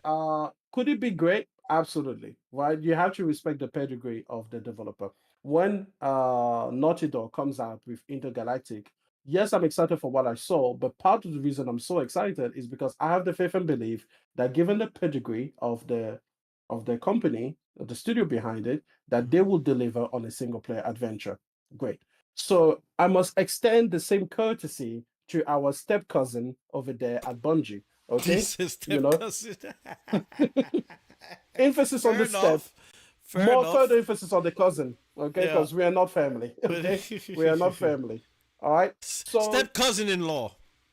step cousin-in-law, That's you can't get twice no removed. further. You can't get Twice no removed. further. Yeah, twice removed. you Can't know, get no further. we we share 0.5% of our DNA, and that's only the part that says we're both human. That's the Yeah. only part Oh that we man. share, you know. Okay. So there you go. All right. This is a multiplayer extraction shooter, right? Yes. So nah, I'm not feeling Just it. like nah, we not doing that. Oh, but you Give me do a make campaign mode. I might be okay, interested. maybe. I Single mean, player campaign. they intertwine campaign like single player into the multiplayer if it's similar to Destiny, because Destiny has that single player PVE portion, where you go through. I mean, it's kind of granted you have to do a lot of repetitive shit, kill 10,000 things for like one armor, to get to the past the mission. Listen, But it's listen. pseudo single player. I might eat these words later, but this is just a hypothetical. But if a person was to put a bullet in my head right now and say the manual successful failure, I'm gonna go failure. I'm sorry. Oh, really? I just Oh didn't man, see really? anything in there. Okay. That teaser was Rock, you, awful. Rock, you don't see Awful. Concord Part 2? Listen, I made a promise that I would never. I made a promise to Jay Barry that I would stop predicting live service games. Because so far they've come true, and he thinks it's me. He thinks I'm the bad luck charm. So he just asked Porter Rock, please just leave my live service plays games alone. I said, you know what, Barry, I'm not gonna mention it no more. I'm not making no more predictions because every prediction I made has come true, and he's like, I'm gonna leave it alone. So I don't know if it's gonna succeed or fail. No prediction for me. I'm just. I see some people excited about it. I see some influencers that are Bungie, Destiny specific content creators, and they got access to the game, and they're kind of like telling people that there's something special they're about to see in the reveal. And I'm like, all right, that's kind of complete opposite of Concord, where, well, Concord was like, wow, that was bad, So I'm thinking, all right. And to Extreme's fair point, it is Bungie. They made hits back to back. It's like Insomniac, right? When it comes to their single player games, or whatchamacallit, Naughty Dog. When it comes to their single player games, we automatically be like, yo, they're the gold standard. Technically, Bungie, they don't miss either. They have their ups and downs. Bungie, no, isn't this a different Bungie? I heard all the people that make those games in the past are gone. They're not even in Bungie anymore. I don't know. I mean, if it's a completely, I think there's some guys. I mean, I don't know. I don't follow Bungie like that to know how many people left or how many people original core are there. I don't know. On the top people that but that's just what I know what you mean. So I don't know. So I don't know. So the Ville, I think it's this Saturday is the 12th. Did it say what time? Did the thing say what time? I think it did say the time. Like 9 a.m. I think it said something like 10 or something. I don't know. Or something. All right. I don't know. Like, what was that? Was that a pink cat? I know. Like, yeah, I don't even like cats. I'm allergic to cats, so I'm not buying the game. Annoying. I'm allergic. What was that? I mean, it is what it is. So we'll see. So now here's my question: if the multiplayer, well, not even multiplayer, if that's what I said, if the gameplay reveal is this Saturday, how soon do you think Sony will have this game? You think they'll announce release date, or like how long do you think is it this year? 2025? Listen, hopefully it's 2026 at the very least. I think that these multiplayer games need to go through a lot of balancing. I think they need to go through a lot of like actual player testing, like open betas and closed betas and alphas and everything like that. I hope that they do not rush into a product release. But here's the thing. I think that gameplay wise, it will be impressive for what it is, a first person shooter, most likely, right? I think it will be impressive gameplay wise. I don't think I'm gonna fuck with it no matter what, because if Bungie takes the bad practices from the Eververse store that they have in Destiny 2, I'm not interested in a, come over here and it's free to pay. Like, no, I don't. You know, That's how they make their I'm not money, interested in that. buddy. Sony Mm-hmm. didn't buy Like, them just for the experience. They want that. They want that live service money. Come buy our listen, shit. Come buy these listen. holograms that are different colors, all types of I can colors. definitely It tell should. you the things that I will tell you the things that would tempt me to get this game or to give it a go for at least a week or whatever. The first thing is destruction. Like if you make destructible environments, back through destructible You environments, want like if that I bad shoot through a company. wall, You want that bad like company bad feeling. company too. Listen, but I've been missing that for decades. It's crazy to me that bad company 2 came out and had such fun destruction, and nobody else. Everybody was like, "No, we're not doing it," including Battlefield themselves. So destruction would be fantastic. If it is PvE or if it has a PvE mode, that could be really fun. Like an extraction mode. I know that lots of things do it, but I've always enjoyed co-op PvE. I think co-op PvE is criminally underserved, because again, it doesn't have to be the entire game. It could just be the mode in a game. Because again, when I played Star Wars Battlefront 2, eventually my friends and I, we just played the PvE mode and we had the greatest time for hundreds of hours. So I've always enjoyed modes like that. So that would also be tempting. But again, all I see is the Eververse store. I just see another opportunity to, create things that are not even, eventually, they will not even be tied to the lore anymore. They will either take it the Fortnite direction where they have characters from all over the real world and everything like that, or they will just go with generic sci-fi things that have no real attachment to the world they created, which is what they did with, like, if you look at some of the Destiny 2 skins, you're like, this doesn't even belong in the world of Destiny. Like they had the Destiny 2 and Assassin's Creed collaboration, and I was like, what is this? Like, you don't even care about the integrity of your world anymore or its art direction. All you care is, hey, listen, Fortnite gets by with like popular properties and franchises. We're gonna do the same. We're going to collaborate with whoever is popular at the time. We're gonna attach their name to it, and then we're just gonna hope to sell 10 more of these things than we would have otherwise. Mm. All right. Okay. Well, I think that was the last quick. All right. So I think that's wrapping up. I think we wrap up the show. I think we got our good stuff. We got premium flagship arguments, getting tariffs out the ass. Craig is still into people's buttholes, all that good stuff. Anyway, we're gonna do our outro starting with Extreme. Yo, guys, I made videos on my channel. It's at Absolutely. youtube.com/e for extreme. Go ahead. It's great. It's fantastic. You just go over there. And over there we can talk about tariffs all day. Because it's funny, because people always say like, oh, get politics out of gaming. Yeah, bitch, get politics out of gaming now. Like, go Paying ahead. for it. Do it. Do it for us. You know what? Just tell Nintendo, just text dead dog Bowser. Just be like, hey, just take your politics out of gaming, okay? Give me my pre-order date on April 9. Because when you tell people that politics affects everything, oh no, you can't say that. I had a person tell me to be less political on this show. I'm like, what do you think you don't live in a real world? Listen, whatever. Go on my channel. It's gonna be great. All right. And Justin, my brother. Yeah, it was good to have you. Good to see you back, Rock, Yeah, and good man. to see everybody else back. Good to be Extreme, back. everybody. Um, yeah, glad that you came back just in time because if this was overseas, man, this would be like 9 in the morning. Yeah. So yeah, Oh but man. yeah, man, it's always a pleasure chopping it up with you guys, man. So let's just keep it going, man. Have a good 2025. We got a couple more months to go. So See, save your pennies. Hey, man, it's good to be back. Glad. Thank you so much for rocking out with the channel. Hit the like button on your way out. Check out the playlist. Check out my recent video and stuff like that. But check out the channel if you're new here. Subscribe, like, become a member if you're interested. But I truly appreciate it. It's good to be back. It's good to be back talking with y'all and chopping it up. You know what I'm saying? I missed you guys, man. So I'm glad we're back. Once again, every week, same routine. Tuesday, 60 frames no lag podcast.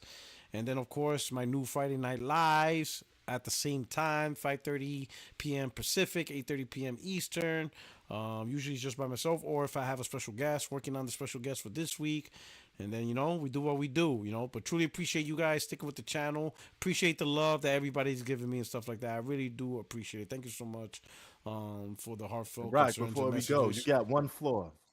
I got one You floor. rocking a Yankees hat. That's supposed to be a Mets hat. Come on, brother. Keep it Queens. Listen. Listen. I'm having a beautiful moment here. Don't ruin it. It's having a beautiful moment. Don't ruin the beautiful moment. Yo, that shit is wild. Hey, you guys take care, man. Love you guys. Thank you so much to the chat, to the members, for the super chats, man. Thank you guys. You guys have been a true blessing. Thank you so much for everything. And man, this guy was almost ruined a beautiful moment, man. All right.